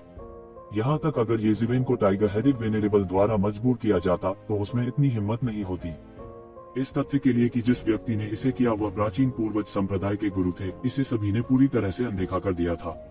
सभी ने प्राचीन पूर्वज संप्रदाय के गुरु को येजिविन के संरक्षक के रूप में देखा और इससे कोई फर्क नहीं पड़ता था कि यह प्राचीन पूर्वज संप्रदाय के गुरु थे या येजिविन ने ऐसा किया था। इससे पूरा हंगामा हो गया। पिछले 10 वर्षों में नामलेस दाओ अकादमी वह स्थान रहा है जिसने सबसे अधिक ध्यान आकर्षित किया। अब ऐसी ही एक धरती को झकझोर देने वाली घटना घटी थी। यह 2 पौराणिक विशेषज्ञों की मौत जितना आसान नहीं था। इसमें कितने राज छिपे थे कोई नहीं जानता था। सभी को लगा जैसे वे पागल हो गए हैं। कई लोगों की राय में नामलेस दाओ अकादमी के संरक्षण के बिना येजिविन की मृत्यु हो जाएगी। कई ताकतें जिनके पास मूल रूप से इरादे थे उन्हें एक कदम उठाने के लिए और भी अधिक लुभाया गया। इस समय येजिविन, जिसने पूरी प्रोफाउंड वर्ल्ड को चौंका दिया था, नामलेस दाओ अकादमी में ऐसे लौट आया जैसे कुछ हुआ ही न हो। उन्होंने इस बार फसल की गणना की। टेंग याओयांग के आत्मा विस्फोट ने उसके सामान को वैकल्पिक स्थान में भटकने का कारण बना दिया था। हालांकि बाघ के सिर वाले आदरणीय भगवान अलग थे। उन्होंने बाघ के सिर वाले आदरणीय भगवान के शरीर से 100 मिलियन से अधिक हुआनदान पाए थे। इसने येजिविन को अमीर और दबंग बना दिया था। मूल रूप से येजिविन ने 100 मिलियन जुबानदानों को लूटने के लिए प्राचीन पूर्वज धर्म में अराजकता का लाभ उठाया था। हालांकि इन शान गोलियों का उपयोग पिछले 3 वर्षों में प्राचीन पूर्वज संप्रदाय के मास्टर के लिए वृक्ष के पूर्वज के दिल को निगलने के लिए किया गया था। बस इसी अकेले ने येजिविन की सारी दौलत खा ली। ऐसा नहीं था कि महाद्वीप की संपत्ति अपर्याप्त थी, लेकिन येजिविन की अवशोषण गति पूर्वज वृक्ष के हृदय की खपत के साथ नहीं रह सकती थी। वह केवल जुबान की गोलियों को ही जला सकता था। इसके अलावा येजिविन ने प्राचीन पूर्वज संप्रदाय के गुरु को स्वतंत्र रूप से इसे अवशोषित करने देने की हिम्मत नहीं की। यदि पोवान क्षेत्र के 5वें स्वर्ग के विशेषज्ञ इसे पूरी तरह से आत्मसात कर लेते हैं तो यह शायद नामलेस दाओ अकादमी को सचेत कर देगा। यदि हेवन वेस्टलैंड पैलेस को इसके बारे में पता होता तो यह भयानक होता। बेशक अब इससे कोई फर्क नहीं पड़ता था। वैसे भी इसका पर्दाफाश हो चुका था। अब उसने लाखों करोड़ों जुबान की गोलियां प्राप्त कर ली थी। येजिविन के लिए यह एक बहुत बड़ी दौलत के बराबर था। मूल रूप से प्राचीन पूर्वज धार्मिक नेता के पास अधिक धन होना चाहिए। दुर्भाग्य से प्राचीन पूर्वज धार्मिक नेता ने युद्ध अमर स्वर्ग बंज भूमि के खिलाफ लड़ने के लिए प्राचीन पूर्वज महाद्वीप को खाली हाथ छोड़ दिया था। विफलता की संभावना को रोकने के लिए प्राचीन पूर्वज धार्मिक नेता ने अपने धन को प्राचीन पूर्वज महाद्वीप की गहराई में रखा था। कौन जानता था कि अंत में उसकी हार होगी। यहाँ तक प्राचीन पूर्वज महाद्वीप को भी भंग कर दिया गया था और वह बिल्कुल भी बच नहीं सका। येजिविन जिस धन की लालसा रखता था वह पूरी तरह से स्वर्ग बंज भूमि महल के हाथों में आ गया था। येजिविन के लिए यह सबसे अफसोस की बात थी। इन करोड़ों जुबान गोलियों के साथ येजिविन बहुत कुछ कर सकती थी। पहला था प्राचीन पूर्वज संप्रदाय गुरु की साधना को पोवान क्षेत्र के 6ठे स्वर्ग में धकेलना। यह एक ऐसा स्तर था जिस तक प्राचीन पूर्वज संप्रदाय के गुरु भी नहीं पहुंच सकते थे जब वे जीवित थे। अब जब यक्षिवेन इसे हासिल करना चाहती थी तो कठिनाई की कल्पना की जा सकती थी। सौभाग्य से उसके पास एक कुशन के रूप में पुश्तैनी पेड़ का दिल था और अगले चरण को प्राप्त करने के लिए करोड़ों हुआन गोलियों की संपत्ति का उपयोग किया जा सकता था। वह जानता था कि प्राचीन पूर्वज संप्रदाय मास्टर के साथ सेना में शामिल होने की बात के माध्यम से देखा गया था। हेवन वेस्टलैंड पैलेस और दिव्य गठबंधन उसे एक सामान्य व्यक्ति के रूप में नहीं मानेंगे। इसके बाद जो लोग उसे मारने आएंगे वे संभवतः मिथक क्षेत्र के शीर्ष व्यक्ति होंगे। शायद कुछ पुराने राक्षस या प्राचीन वस्तुएं निकाली जाएंगी। अगला झटका लगने से पहले उसे अपनी ताकत में सुधार करने के तरीके खोजने होंगे। अब इससे कोई फर्क नहीं पड़ता कि उनकी ताकत में कितना सुधार हुआ है। अल्पावधि में प्राचीन पूर्वज संप्रदाय मास्टर की तुलना करना असंभव था। स्वर्ग बंजर भूमि महल और दिव्य गठबंधन की प्राचीन वस्तुओं को तो छोड़ ही दें। हालांकि हेवन वेस्टलैंड पैलेस और डिवाइन अलायंस के पास सतह पर कई मिथक विशेषज्ञ नहीं थे, लेकिन ये दोनों ताकतें अनगिनत वर्षों से रहस्यमयी दुनिया में पागल हो गई थीं। उनके पास कोई ट्रम्प कार्ड कैसे नहीं हो सकता था। पिछली बार स्वर्ग बंजर भूमि युद्ध अमर के साथ हमला करने वाले मिथक विशेषज्ञ की उत्पत्ति को कोई नहीं जानता था। वो दिखाई नहीं दिया, इसलिए कोई कल्पना कर सकता था कि स्वर्ग बंजर भूमि महल और दिव्य गठबंधन का पानी कितना गहरा था। यह ज्ञात होना चाहिए कि कुछ दीर्घजीवी जातियां सैकड़ों हजारों वर्षों तक भी जीवित रह सकती हैं। ये लोग हजारों साल पहले गायब हो गए थे और धीरे धीरे किसी को इनकी याद नहीं आई। हालांकि इसका मतलब यह नहीं था कि वे पूरी तरह से गिर गए थे। इसके विपरीत इस बात की बहुत अधिक संभावना थी कि वे दाव सत्यापन क्षेत्र को तोड़ने के लिए खेती करने के लिए कहीं छिपे हुए थे। ये सबसे डरावनी बात थी। कम से कम संभव समय में अपनी ताकत में सुधार करने के लिए वह केवल प्राचीन पूर्वज संप्रदाय के मास्टर को पुश्तैनी पेड़ के दिल को पूरी तरह से खा जाने दे सकता था। पुश्तैनी पेड़ का दिल ही मिथक दायरे में एक शीर्ष विशेषज्ञ था और पोवांग दायरे का एक अनूठा अस्तित्व था। भले ही यह हेवन वेस्टलैंड पैलेस मास्टर और डिवाइन अलायंस लीडर से थोड़ा हीन था, यह ऐसा कुछ नहीं था जिससे आम लोग तुलना कर सकें। यदि वह पुश्तैनी पेड़ के हृदय को पूरी तरह से खा सकता है तो प्राचीन पूर्वज संप्रदाय के मास्टर की साधना, जो इस समय मौन थी, कुछ स्तरों तक बढ़ जाएगी। उस समय स्वाभाविक रूप से यक्षिवेन की सुरक्षा की बहुत गारंटी होगी। भले ही उसे दिवालिया होना पड़े, वह संकोच नहीं करेगा। उसके पास ज्यादा समय नहीं बचा था।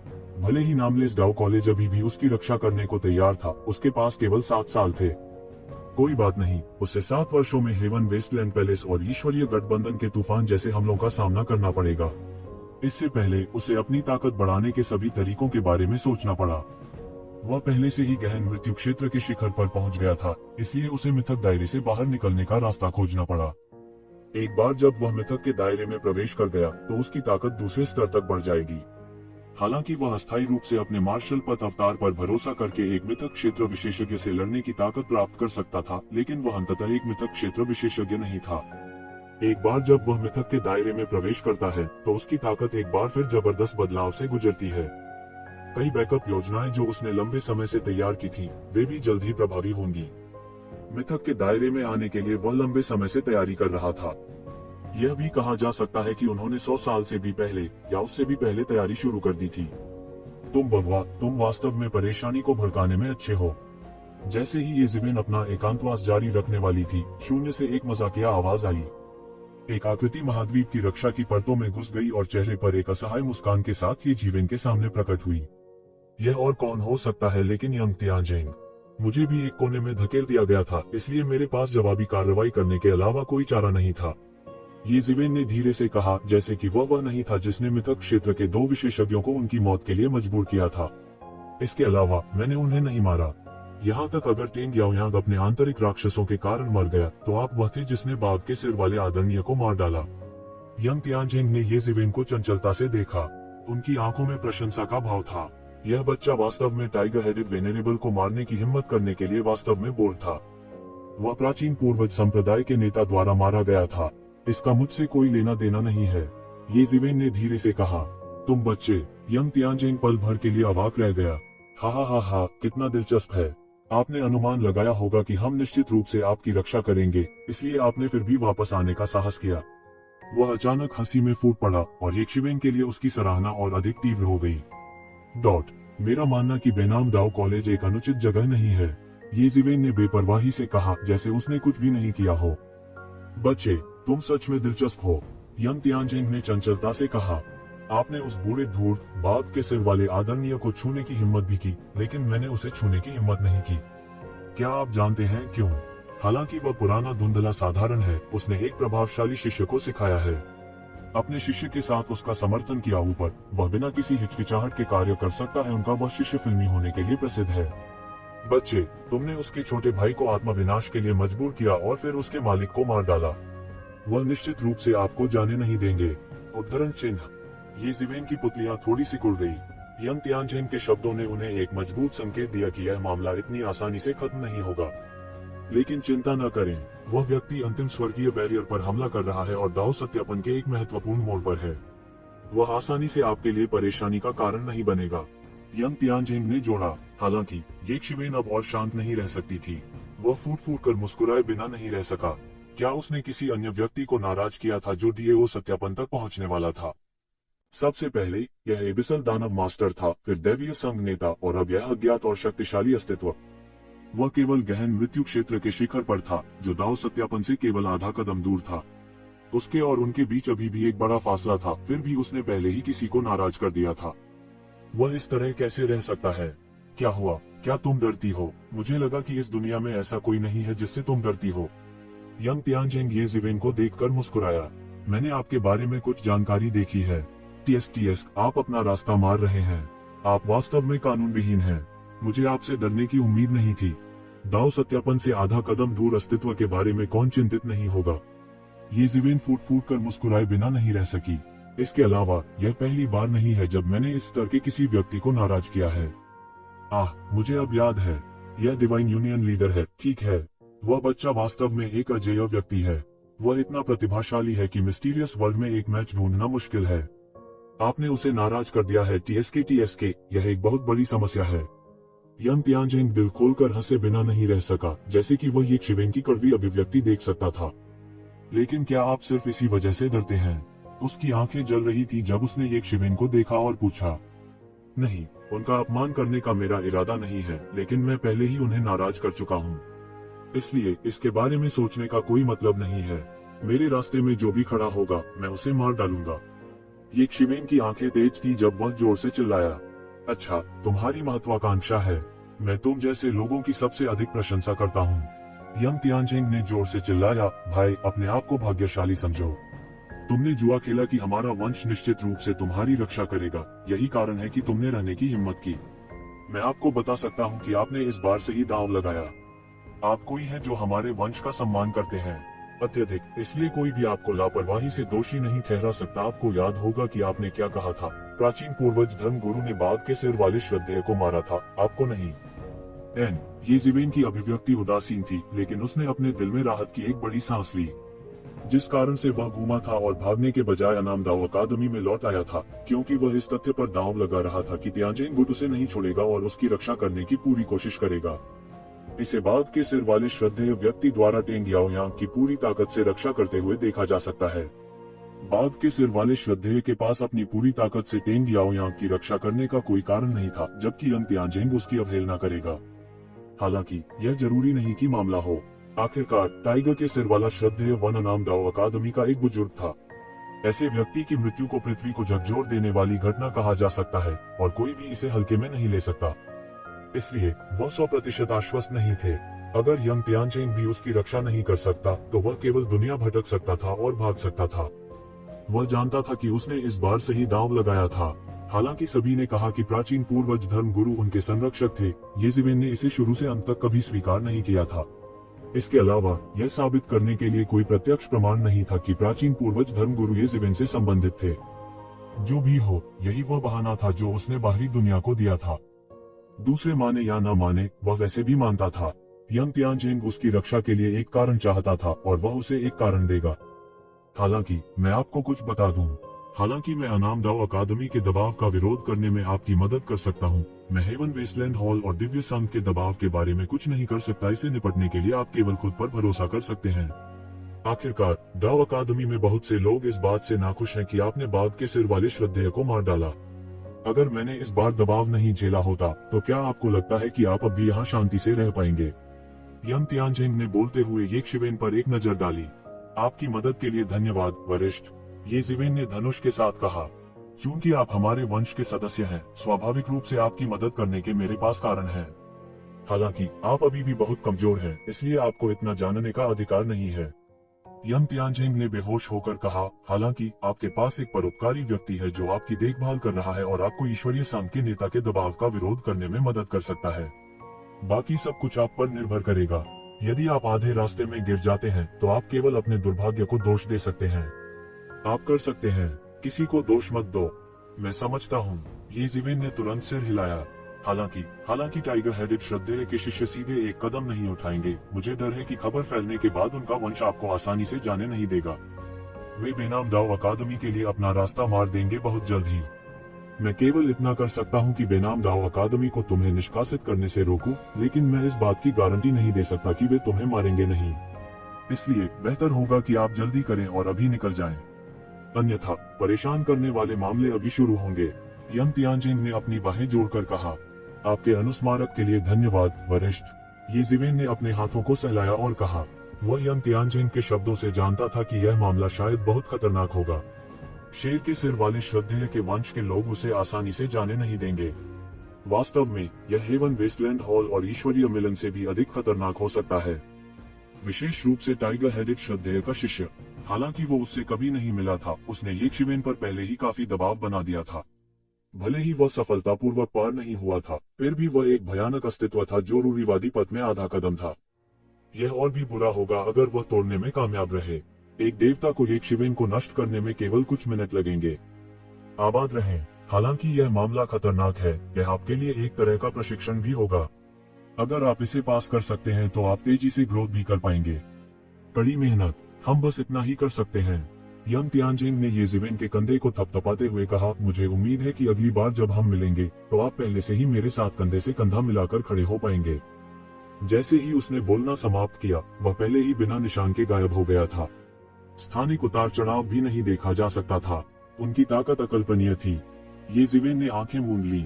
अब उसे जो करने की जरूरत थी वह अपनी ताकत जमा करना था। अगली बार जब वह प्रकट होगा तो वह निश्चित रूप से दुनिया को चौंका देगा और यह सुनिश्चित करेगा कि कोई भी उसका कुछ नहीं कर सकता। जब यमो ने अंधेरे के भगवान के भौतिक शरीर पर नियंत्रण हासिल कर लिया और प्राचीन पूर्वज संप्रदाय के मास्टर ने हृदय के वृक्ष पूर्वज को परिष्कृत किया, तो उनके पास 2 और शक्तिशाली सुदृढ़ीकरण होंगे। जब वह समय आया तो उनमें ईश्वरीय संघ के नेता से व्यक्तिगत रूप से लड़ने का आत्मविश्वास भी होगा। हालांकि उन्होंने याद किया कि यंग तियानजिन ने अभी क्या कहा था। क्या कोई उसकी सुध लेने वाला था? उसे पता नहीं था कि उसकी देखभाल कौन कर रहा है।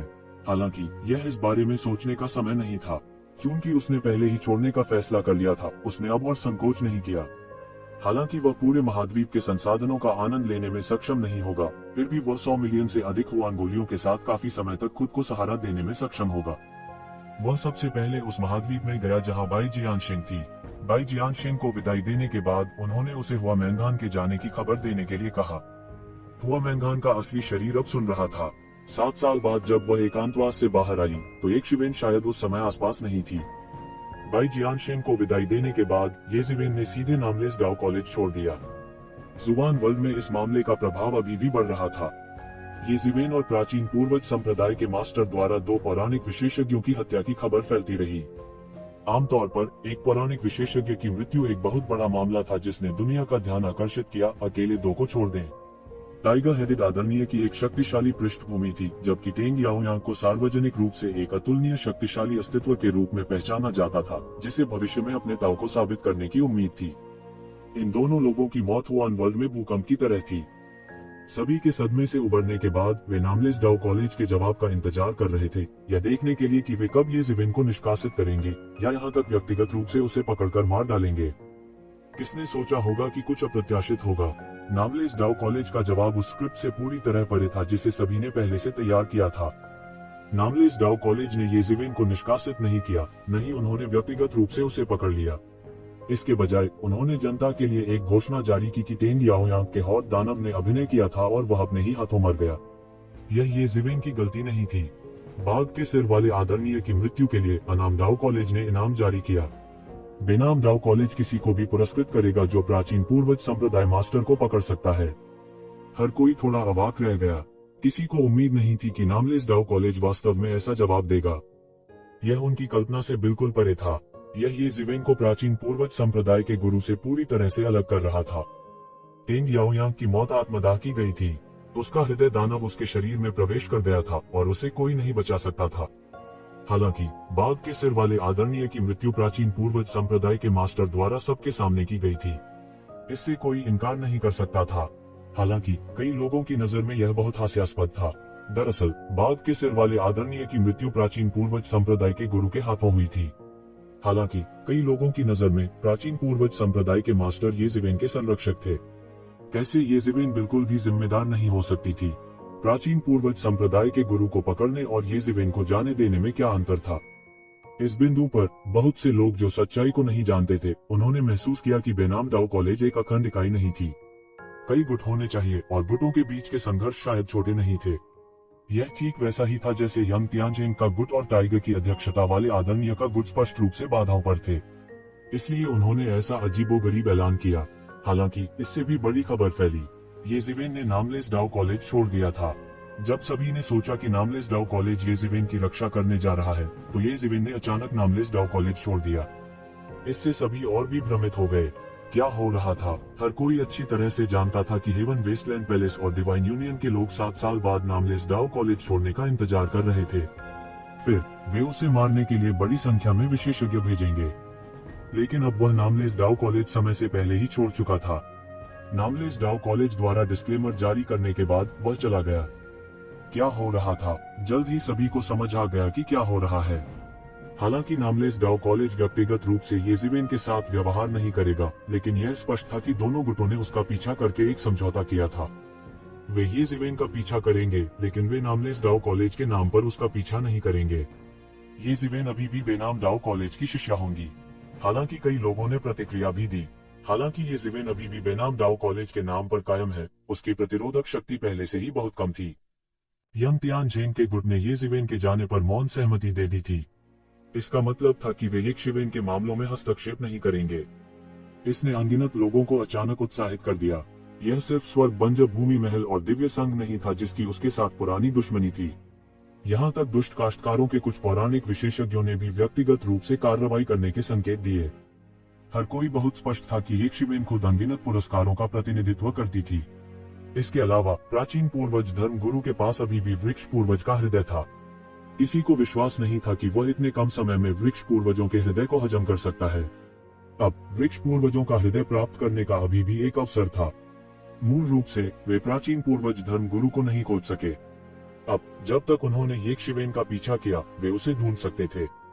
बहुत से लोग अचानक बेचैन हो गए। ऐसी स्थिति में हेवन वेस्टलैंड पैलेस और डिवाइन यूनियन ने सीधे घोषणा की कि वे येज़ेवेन और प्राचीन पूर्वज धर्म गुरु के सिर चाहते हैं। जो कोई भी उनमें से किसी को भी मार सकता है, उसे हेवन वेस्टलैंड पैलेस या डिवाइन यूनियन के डिप्टी अलायंस मास्टर के पैलेस मास्टर के रूप में नियुक्त किया जा सकता है और दोनों सेनाओं के पूर्ण संसाधन प्राप्त कर सकते हैं।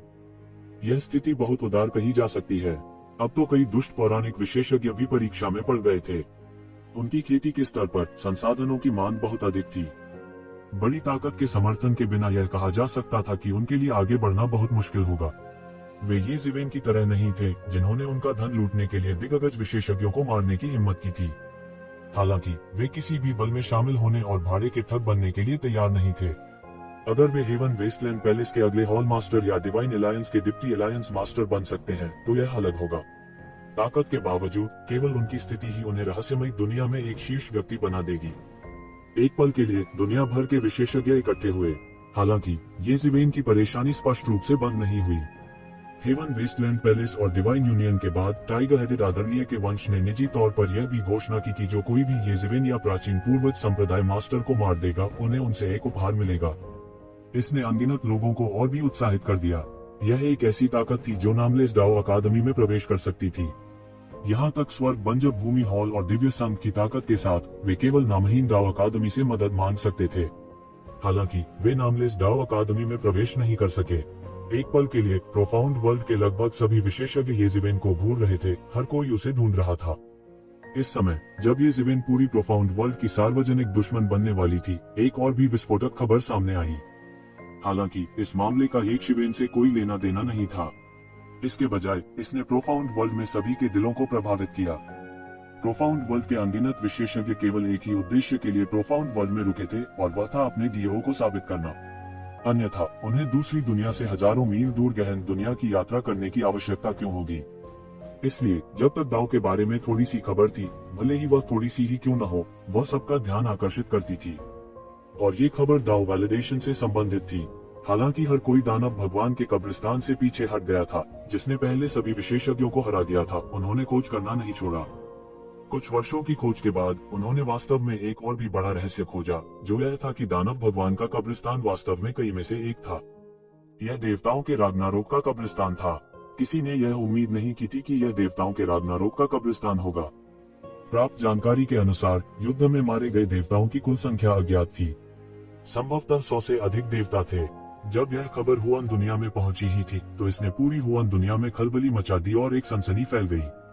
यहाँ तक अगर यह सिर्फ एक दानव भगवान का कब्रिस्तान था, तो यह एक सामूहिक दंगे का कारण बन सकता था। यह उल्लेख नहीं किया गया था कि देवताओं के इतने सारे कब्रिस्तान एक साथ जुड़े हुए थे। हर कोई एक साथ हंगामा कर रहा था। यह कहा जाना चाहिए कि यह पूरी तरह से उबल रहा था। सैकड़ों देवता गिर चुके थे और हो सकता है कि और भी देवता उसमें दबे हों। जब यह खबर अभी फैली ही थी, तो इसने सभी को पूरी तरह से पागल कर दिया था। भले ही खबर की पुष्टि न हुई हो और यहाँ तक खबर का स्रोत भी बहुत स्पष्ट नहीं था, हर कोई तैयार था। बाद में प्रोफाउंड वर्ल्ड में कई अत्यधिक सम्मानित पौराणिक हस्तियों ने व्यक्तिगत रूप से इस समाचार की सटीकता की पुष्टि की। अचानक प्रोफाउंड वर्ल्ड में खलबली मच गई। यह अज्ञात था कि कितने गहरे क्षेत्र के विशेषज्ञ, आकाशीय क्षेत्र के विशेषज्ञ, पौराणिक विशेषज्ञ और कई अन्य विशेषज्ञ पागलों की तरह दौड़ पड़े, मानो उन्हें कोई बड़ा खजाना मिल गया हो। यहाँ तक अगर वे देवताओं में से किसी एक की विरासत प्राप्त कर सकते हैं, तो यह उनके लिए रातों रात अमीर बनने के लिए पर्याप्त होगा, और यहाँ तक वे एक ही बार में दाव मान्यता प्राप्त करने में सक्षम हो सकते हैं।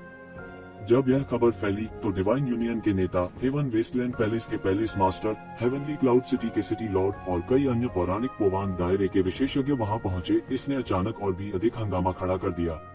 हर कोई भाग गया, दूसरों के पीछे पड़ने को तैयार नहीं। ऐसी परिस्थितियों में येज़ेवेन का मामला वास्तव में चुपचाप जाने दिया गया था। दाव मान्यता प्राप्त करने और भगवान बनने के इस अवसर के साथ येज़ेवेन की कौन परवाह करेगा। यह मदद नहीं कर सका, लेकिन कई लोगों को निराश कर दिया। कई लोगों को यह भी लगता था कि एक शिवेन की किस्मत बहुत अच्छी थी। जब पूरी हुआन दुनिया उसे घूर रही थी, तो अचानक इतनी बड़ी बात सामने आई, जिसने तुरंत सभी का ध्यान हुआन की दुनिया की ओर खींच लिया। येज़ेवेन एक आपदा से बच गई। उसके बाद जैसे जैसे अधिक लोग उस क्षेत्र की ओर बढ़े, धीरे धीरे दूसरों द्वारा इसका पता लगाया जाने लगा। यह क्षेत्र वास्तव में एक अत्यंत प्राचीन क्षेत्र था, जैसे कि यह लंबे समय तक स्वर्ग और असंख्य संसारों के संपर्क में नहीं रहा हो। ऐसा लगता था कि देवताओं के युद्ध के कारण विभिन्न कानून टूट गए थे और कोई विशेषज्ञ पेश नहीं किया जा सका था। यह सिर्फ एक निम्न स्तर की दुनिया थी। इससे भी महत्वपूर्ण बात यह है कि यहाँ अंतरिक्ष के नियम भी नष्ट हो गए थे और अभी तक ठीक नहीं हुए थे। ऐसा नहीं लगता था कि यह दूसरी दुनिया से जुड़ा हुआ है। यहाँ तक अगर हर कोई ऊपर जाना चाहता था, तो उन्हें पहले से एक टेलीपोर्टेशन एरे स्थापित करना पड़ा और उस दुनिया में जाने के लिए एक बड़ी कीमत चुकानी पड़ी। उस संसार की स्थिति भी धीरे धीरे प्रसारित हो गई। यह एक बहुत बड़ी आकाशगंगा थी और इसमें अनेक संसार थे। इन संसारों में अधिकांश स्वदेशी लोग मनुष्य थे, लेकिन उनकी ताकत मजबूत नहीं थी। सबसे मजबूत केवल पारलौकिक क्षेत्र में थे। वहां जाने वालों की तुलना में यहाँ तक उनमें से सबसे कमजोर आकाशीय क्षेत्र विशेषज्ञ भी एक बड़ा अंतर था। इतने निचले स्तर के संसार में कुछ भी अजीब नहीं था। ऐसा इसलिए था क्योंकि देवताओं के युद्ध ने कानूनों को तोड़ा था और पारलौकिक क्षेत्र से ऊपर के विशेषज्ञों के अस्तित्व की अनुमति नहीं दी थी। यह उनके भविष्य के सभी रास्तों को काटने के बराबर था। कुछ को तो इन इंसानों से हमदर्दी भी थी।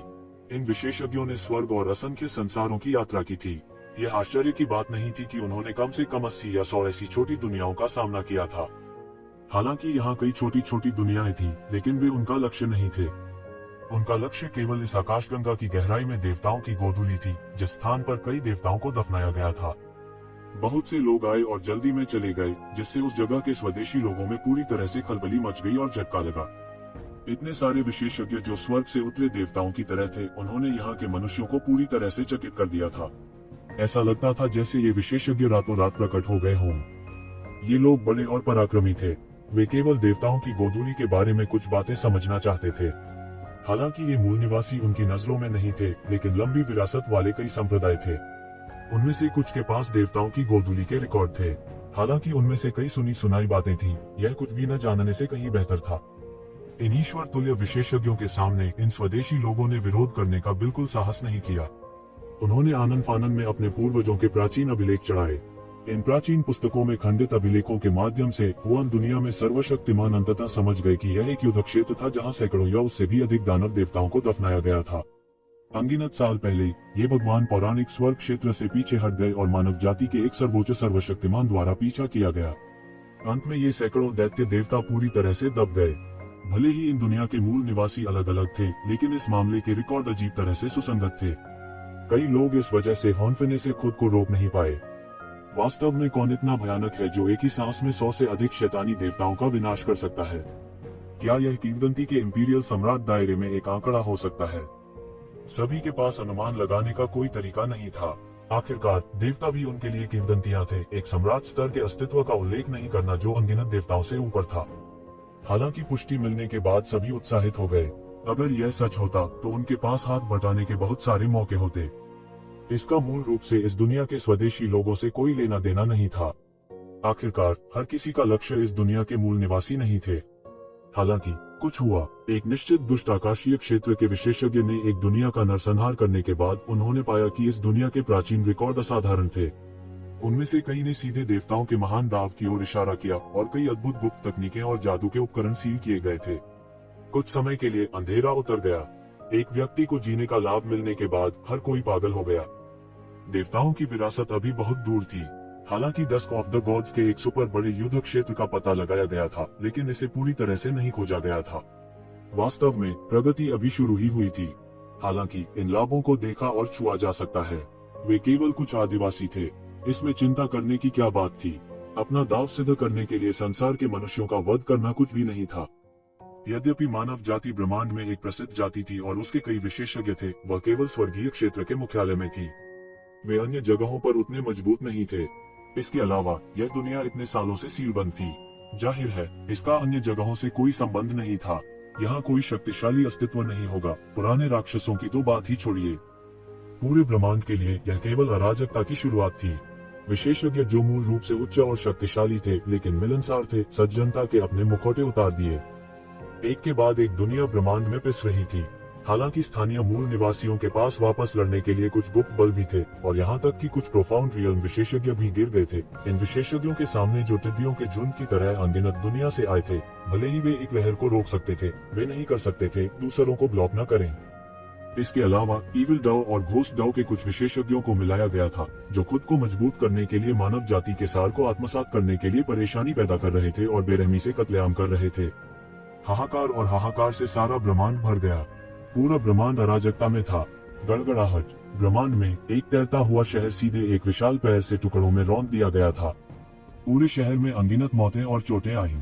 अनगिनत लोग चिल्लाए और उनका सार और रक्त तुरंत एक विशाल बवंडर में बह गया, जिसे एक बड़े मुंह में चूसा गया जो मौके पर शून्य में दिखाई दिया। कांप रहे थे सारे तारे। ब्रह्मांड में बहुत से लोग इस दृश्य को देखकर डरे बिना नहीं रह सकते थे। ये अलौकिक आगंतुक पिछले वाले की तुलना में अधिक मजबूत थे। एक ही स्तंभ के साथ उन्होंने सीधे उस शहर को कुचल दिया जो ब्रह्मांड में अनगिनत वर्षों से अस्तित्व में था।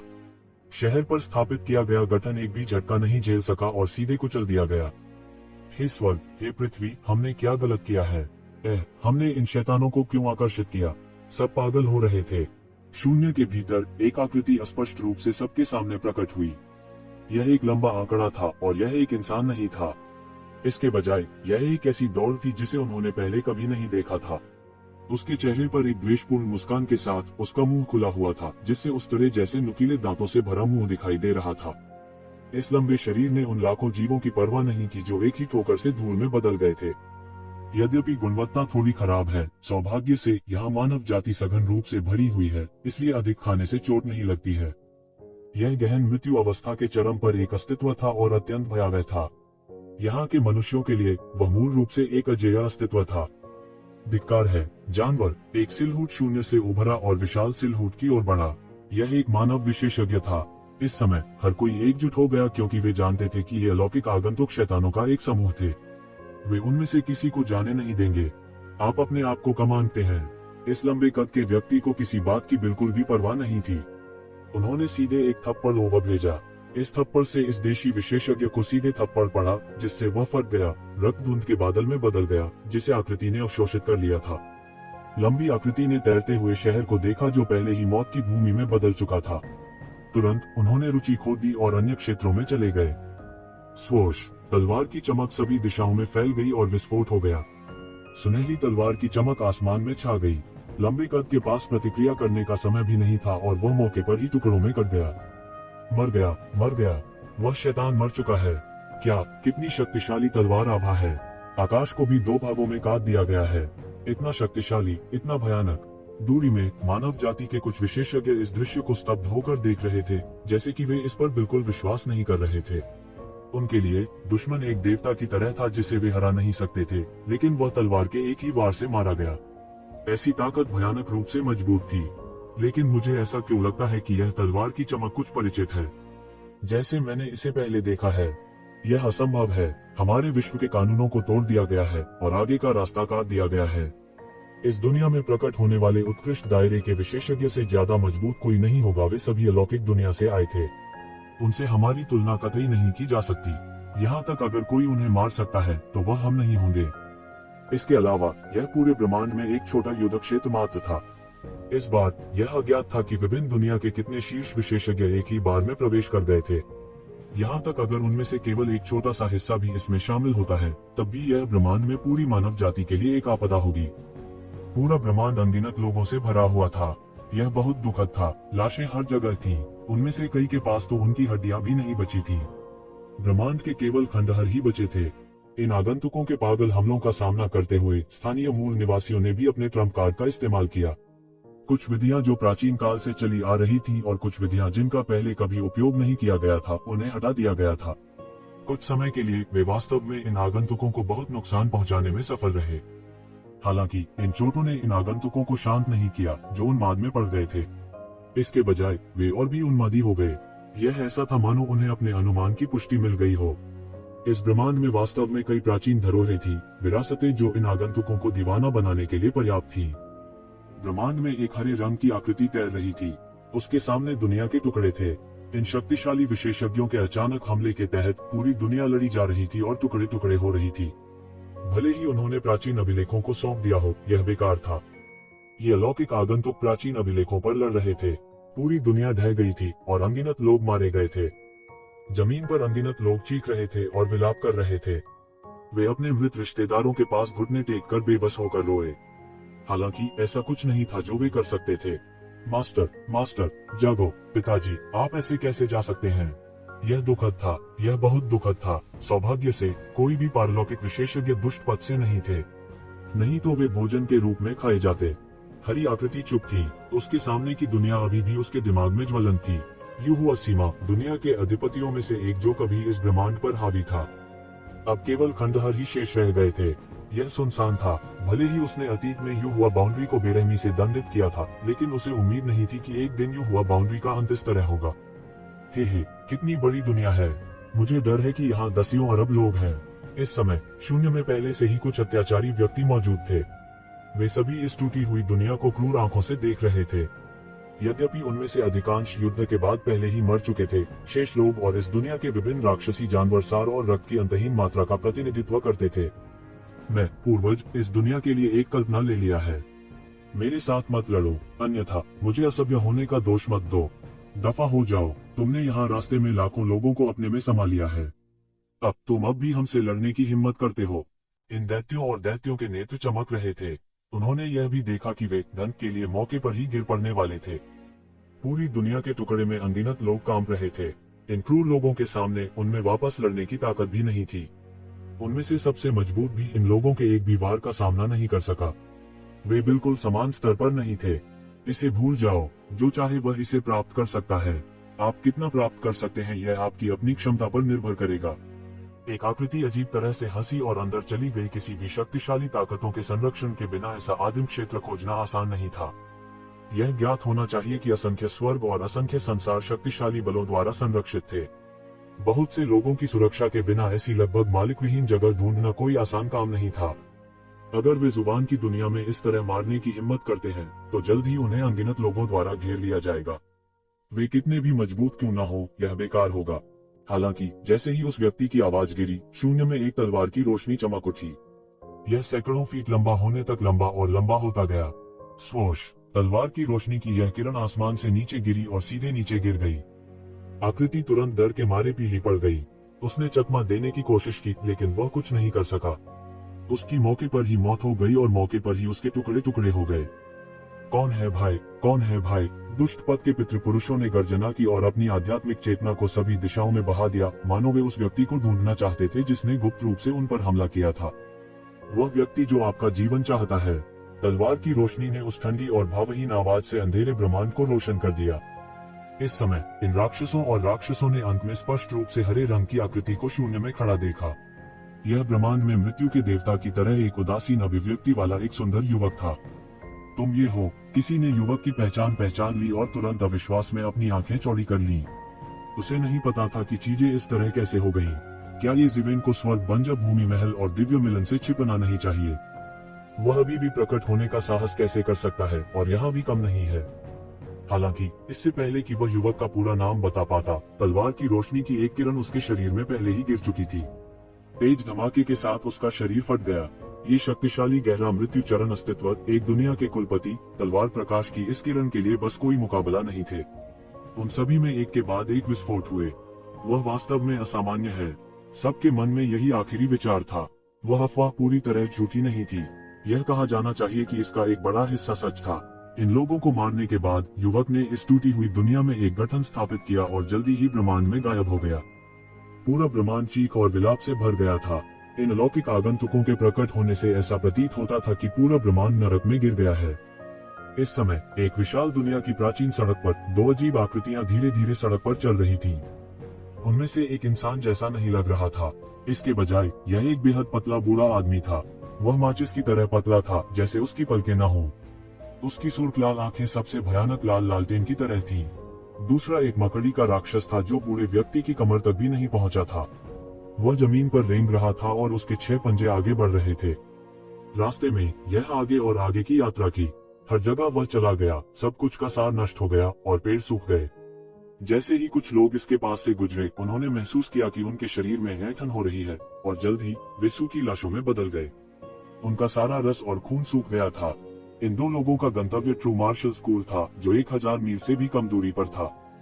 मुझे उम्मीद नहीं थी कि ऐसी दुनिया यहाँ मौजूद होगी, बूढ़े ने कहा। उसकी आवाज कर्कश और फटी हुई थी, उल्लू के रोने जैसी अप्रिय।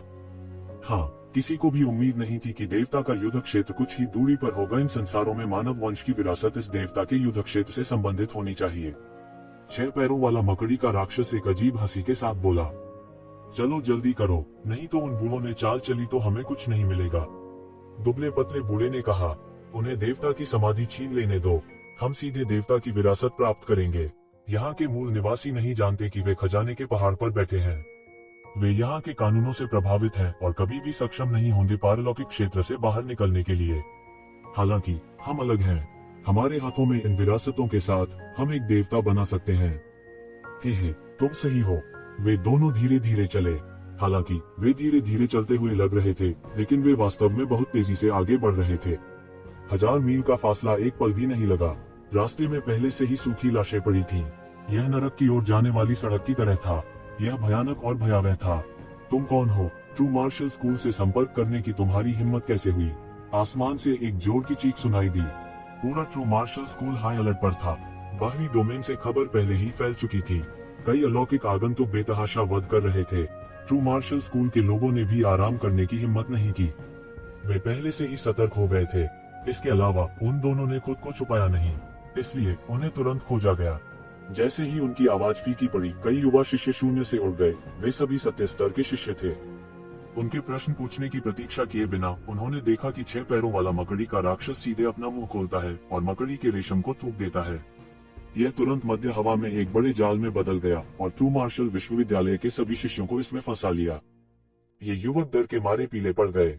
वे चकमा देना चाहते थे, लेकिन ऐसा करने का कोई तरीका नहीं था। अंत में वे बिजली की गति से जाल में फंस गए।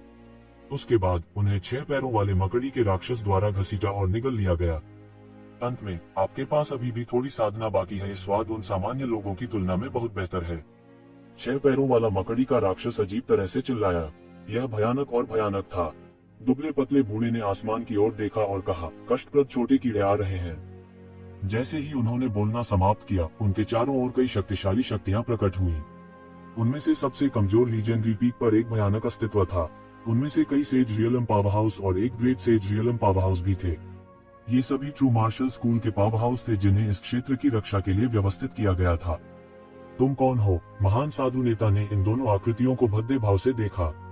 वे जाहिर तौर पर इंसान नहीं थे, लेकिन उन्होंने उन्हें बेहद खतरनाक एहसास दिया। अलौकिक आगंतुक। उनके दिमाग में यह शब्द अचानक कौंध गया।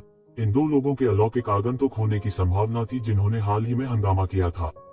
ट्रू मार्शल स्कूल के एक उच्च स्तरीय सदस्य के रूप में वह औसत व्यक्ति से कहीं अधिक जानता था। ये लोग शायद एक उच्च स्तरीय दुनिया से आए थे। ये स्वामी इन संसारों में विरासत के लिए आए थे। वे पहले ही कई दुनियाओं को नष्ट कर चुके थे। यह सोचकर वह चौंक गए और थोड़ा डर गए। जैसे ही वह खबर जारी करने वाला था, उसने बूढ़े आदमी का पंजा देखा और पूरा शून्य फटा हुआ था। तब बूढ़े आदमी के पंजे ने सीधे बूढ़े आदमी के सिर को कुचल दिया था। बूढ़े ने दिमाग निकालकर निगल लिया। पूरा मंजर बेहद चौंकाने वाला लग रहा था। सब दंग रह गए। इस व्यक्ति के पंजे से सीधे एक महान साधु गुरु मारा गया। ऐसी युद्ध शक्ति बहुत भयानक थी। इस समय हर कोई अभी भी कैसे नहीं समझ सकता है कि ये दो लोग शायद उन अलौकिक आगंतुकों में से थे जिनसे हर किसी को बचना था। हालांकि इससे पहले कि वे इसकी रिपोर्ट कर पाते, वे पहले ही 6 पैरों वाले मकड़ी के राक्षस द्वारा पकड़ लिए गए। फिर इसने उन सभी को एक घूंट में निगल लिया। कोई अन्य फालतू हरकतें या महान जादुई शक्तियां नहीं थीं। यह सिर्फ एक साधारण चाल थी। फिर भी अतीत में ट्रू मार्शल स्कूल के इन कुलीनों के पास वापस लड़ने की शक्ति नहीं थी। वे पूरी तरह से रक्त और मांस में कम हो गए थे। दोनों विशेषज्ञ ट्रू मार्शल स्कूल की गहराई तक चले। रास्ते में जितने भी लोगों से उनका सामना हुआ, वे सभी उनके द्वारा मारे गए। सब कुछ बहुत तेजी से हुआ।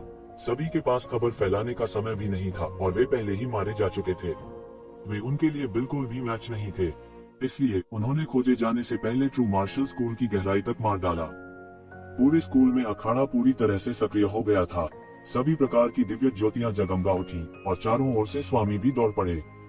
इस समय एक शक्तिशाली आकृति उतरी और दोनों के सामने उड़ गई। रास्ते में उनके द्वारा मारे गए शिष्यों को देखकर उनका चेहरा अत्यंत कुरूप था। वह मदद नहीं कर सका, लेकिन गहरी आवाज में कहा, क्या मैं 2 वरिष्ठों के नाम जान सकता हूँ? तस, तुम सच में सहन कर सकते हो? बूढ़ा व्यक्ति मदद नहीं कर सकता था, लेकिन मजाक कर रहा था, जैसे कि वह कुछ महत्वहीन बात कर रहा हो। क्या आप कुछ अच्छा कहना चाहते हैं ताकि हम आपको जाने दें? क्या हमारे ट्रू मार्शल स्कूल की प्राचीन किताबों के लिए 2 सीनियर्स भी यहाँ हैं? आंकड़ा कहा, मैं सच्चा मार्शल स्कूल मास्टर हूँ, हुआंग वू जी। क्या आप यहाँ अपनी प्राचीन पुस्तकों के लिए हैं? हाँ, यह सही है। कम से कम एक उद्देश्य। 6 पैरों वाला मकड़ी का राक्षस हुआंग वू जी पर नजर रखता है और कहता है, अगर ऐसा है तो मुझे उम्मीद है कि दोनों वरिष्ठ दयालु होंगे। हम सभी प्राचीन पुस्तकों को सौंपने को तैयार हैं। हम केवल यही आशा करते हैं कि वरिष्ठ लोग नरसंहार शुरू नहीं करेंगे। हुआंग वू जी का चेहरा कई बार बदला और वह केवल अपने दांतों को भींचकर कह सकता था। एक पंथ के नेता को उनके पंथ में जाने के लिए और यहाँ तक उनकी सभी प्राचीन पुस्तकों को सौंपने के लिए मजबूर करने के लिए कोई भी कल्पना कर सकता है कि अपमान कितना तीव्र था। हुआंग वू जी के गर्व के साथ वह केवल ऐसे शब्द कह सकता था क्योंकि उसके पास समझौता करने के अलावा और कोई चारा नहीं था। उन्हें औसत व्यक्ति से अधिक जानकारी मिली। ये अलौकिक आगंतुक मजबूत और कमजोर थे, लेकिन उन सभी में अपनी पूरी दुनिया को नष्ट करने की भयानक क्षमता थी। इन ताकतों के सामने यहाँ तक उनके जैसे गर्वित व्यक्ति को भी अपना सिर नीचा करना पड़ा, जब तक कि वह नहीं चाहते थे कि उनका संप्रदाय खून की नदियां बहाए। यह सिर्फ ट्रू मार्शल स्कूल पर हमला करने की बात नहीं थी, बल्कि जरूरत पड़ने पर वे पूरी दुनिया को तबाह भी कर सकते थे। हालांकि ये प्राचीन पुस्तकें अनमोल थी, फिर भी क्या ये अनगिनत शिष्यों से अधिक महत्वपूर्ण हो सकती है? क्या वे ट्रू मार्शल स्कूल के अनगिनत लोगों से ज्यादा महत्वपूर्ण हो सकते हैं? यदि प्राचीन ग्रंथ खो गए हो तो उन्हें फिर से कॉपी किया जा सकता है, लेकिन यदि लोग चले गए थे तो वे वास्तव में चले गए थे। टस्क, आप थोड़े दिलचस्प हैं। हमने एक कदम भी नहीं उठाया है और आपने पहले ही आत्मसमर्पण कर दिया है। बूढ़ा अजीब तरह से हंसा और बोला। उनकी आवाज कानों के लिए रात के उल्लू की तरह अप्रिय थी और यह पूरे ट्रू मार्शल विश्वविद्यालय में फैल गई। दुर्भाग्य से हम सहमत नहीं हैं। हम जो चाहे प्राचीन पुस्तकें ले सकते हैं। जहाँ तक तुम लोगों की बात है, आज्ञाकारी बनो और मेरे रक्त का भोजन बन जाओ। क्या हुआंग वू जी को अचानक झटका लगा? उसे उम्मीद नहीं थी कि ये दोनों लोग इतने निर्दयी होंगे। भले ही वह प्राचीन पुस्तकों को सौंपने के लिए तैयार था, फिर भी उन्होंने ट्रू मार्शल स्कूल को जाने से मना कर दिया। क्या ट्रू मार्शल वर्ल्ड बुढ़ापे से मरने वाला है? क्या यह मेरे हाथों खत्म होने वाला है? यह सोचकर उनके हृदय में अतुलनीय पीड़ा हुई, लेकिन उनकी प्रतिक्रिया बिल्कुल भी धीमी नहीं थी। वह चिल्लाया, फिर हमें निर्दयी होने का दोष मत दो, हमला करो। उनके आदेश के साथ साथ पहले से ही जिन सरणियों को पुनर्जीवित किया गया था वे एक के बाद एक सक्रिय होती गईं। ऊर्जा की भयानक धार बह निकली। अतीत में कई बार ट्रू मार्शल स्कूल को बचाने वाली इन सरणियों ने एक भयानक शक्ति का प्रदर्शन किया जो कि सामान्य पारलौकिक क्षेत्र के विशेषज्ञों की शक्ति से कहीं अधिक थी। निर्दयी, मैं देखना चाहता हूँ कि तुम कैसे निर्दयी होने जा रहे हो। बूढ़ा अजीब तरह से हंसा। उसने इन हमलों को अपनी आंखों में बिल्कुल नहीं डाला। बूम! जोरदार विस्फोटों की एक श्रृंखला के साथ इन हमलों ने सीधे उस जगह को उड़ा दिया जहां वे दोनों थे। एक विशाल मशरूम बादल बना जो धीरे धीरे ऊपर उठ गया। किसी ने पीछे नहीं हटे और उन्होंने अपना सर्वश्रेष्ठ प्रदर्शन किया। मरना। अचानक मशरूम के बादल में एक ठंडी चीख निकली और फिर शून्य से एक बड़ा हाथ निकला। यह सीधे अंतरिक्ष की परतों में घुस गया, सरणियों की परतों को तोड़ दिया और सीधे हुआंग वूजी की ओर पकड़ लिया। हुआंग वूजी तुरंत पीछे हट गए। सरनी की शक्ति के साथ वह पीछे हटता रहा और विशाल पंजे के हमले से बमुश्किल बचा। यह है। हुआंग वूजी अविश्वास में थी। इस पंजे की ताकत इतनी मजबूत थी कि इसने किसी के भी रोंगटे खड़े कर दिए। पल भर में सारी कड़ियां नष्ट हो गईं। यदि वह समय रहते चकमा न देता तो इस पंजे से भी कुचल जाता। हे, क्या यह सब तुम्हारे पास है? क्या यह सब तुम्हारे पास है? बूढ़ा दिल खोलकर हंसा। इसके बाद उनका फिगर और बड़ा होता गया। मशरूम के बादल में एक विशाल आकृति और बड़ी होती गई। जल्द ही यह एक पौराणिक पर्वत जितना विशाल हो गया। ट्रू मार्शल स्कूल के विशाल धर्म आइडल ट्रू बॉडी की विशाल लाल आंखें थीं। यह अतुलनीय रूप से भयानक था। यह ट्रू मार्शल स्कूल की पूरी दुनिया को देखने वाली एक मम्मी की तरह था। यह क्या भयानक जादुई शक्ति है। हुआंग वूजी अब पहले वाला अज्ञानी बच्चा नहीं था। जब ये शिवेन पहले लौटा था तो उसने ऐसी जादुई शक्ति देखी थी। इसे heaven and earth law idol कहा जाता था। हालांकि उन्होंने स्वर्ग और पृथ्वी की अभिव्यक्ति के इतने विशाल होने के बारे में कभी नहीं सुना था। बस इतना ही। मैं वास्तव में निराश हूँ। दुबले पतले बूढ़े ने अपना सिर हिलाया और निराश नजर से कहा, चूंकि तुम मुझे संतुष्ट नहीं कर सकते, मैं इसे नष्ट कर दूंगा। धत्तेरी की, अब जब चीजें इस पर आ गई हैं, तो कोई दूसरा रास्ता नहीं है। ट्रू मार्शल स्टोन स्वॉर्ड, वह चिल्लाया और ट्रू मार्शल स्कूल के भीतर से एक चौंकाने वाली तलवार की रोशनी निकली। यह आसमान में उड़ गया और सब कुछ चकनाचूर कर दिया। एक अतुलनीय विशाल तलवार धीरे धीरे जमीन से उठी। हुआंग वूजी ने अपने हाथ में ट्रू मार्शल स्टोन तलवार पकड़ रखी थी और उनकी अभिव्यक्ति बेहद ठंडी थी। इस समय वह अभिव्यक्तिहीन था। उसने बूढ़े की ओर ठंडी दृष्टि से देखा और कहा, तुमने मुझे ऐसा करने के लिए मजबूर किया। अन्य पूरी तरह से डरे हुए थे। हुआंग वूजी को फिर से ट्रू मार्शल स्टोन तलवार का इस्तेमाल करना पड़ा। हर बार उन्हें ट्रू मार्शल स्टोन तलवार का इस्तेमाल करना पड़ा। इसका मतलब था कि स्कूल नष्ट हो सकता है। उम्मीद के मुताबिक यहाँ एक खजाना है। यह सोचने के लिए कि इतनी कमजोर दुनिया में ऐसा खजाना मौजूद है, इसमें जरूर कोई खास बात होगी। दुबले पतले बूढ़े आदमी की आंखें अचानक चौड़ी हो गईं और वह थोड़ा पागल हो गया। उनके लिए भी ट्रू मार्शल स्टोन तलवार एक अनमोल खजाना था। हुआंग वूजी की अभिव्यक्ति मुड़ गई और वह जोर से चिल्लाया। लंबी तलवार अचानक नीचे की ओर खिसक गई, मानो उसकी सारी ऊर्जा चूस ली गई हो। उसका चेहरा तुरंत पीला पड़ गया। दान, यह भयानक तलवार आभा एक अतुलनीय विशाल ताबूत द्वारा अवरुद्ध थी, और यह दुबला पतला बूढ़ा जो माचिस की तीली जैसा पतला था, पहले से ही ताबूत के अंदर था। यह बूढ़ा व्यक्ति जब जीवित था तो एक बिजलीघर था। मरने के बाद वह मम्मी बन गया। बाद में उन्होंने एक शव परिवर्तन किया और एक शव विशेषज्ञ बन गए।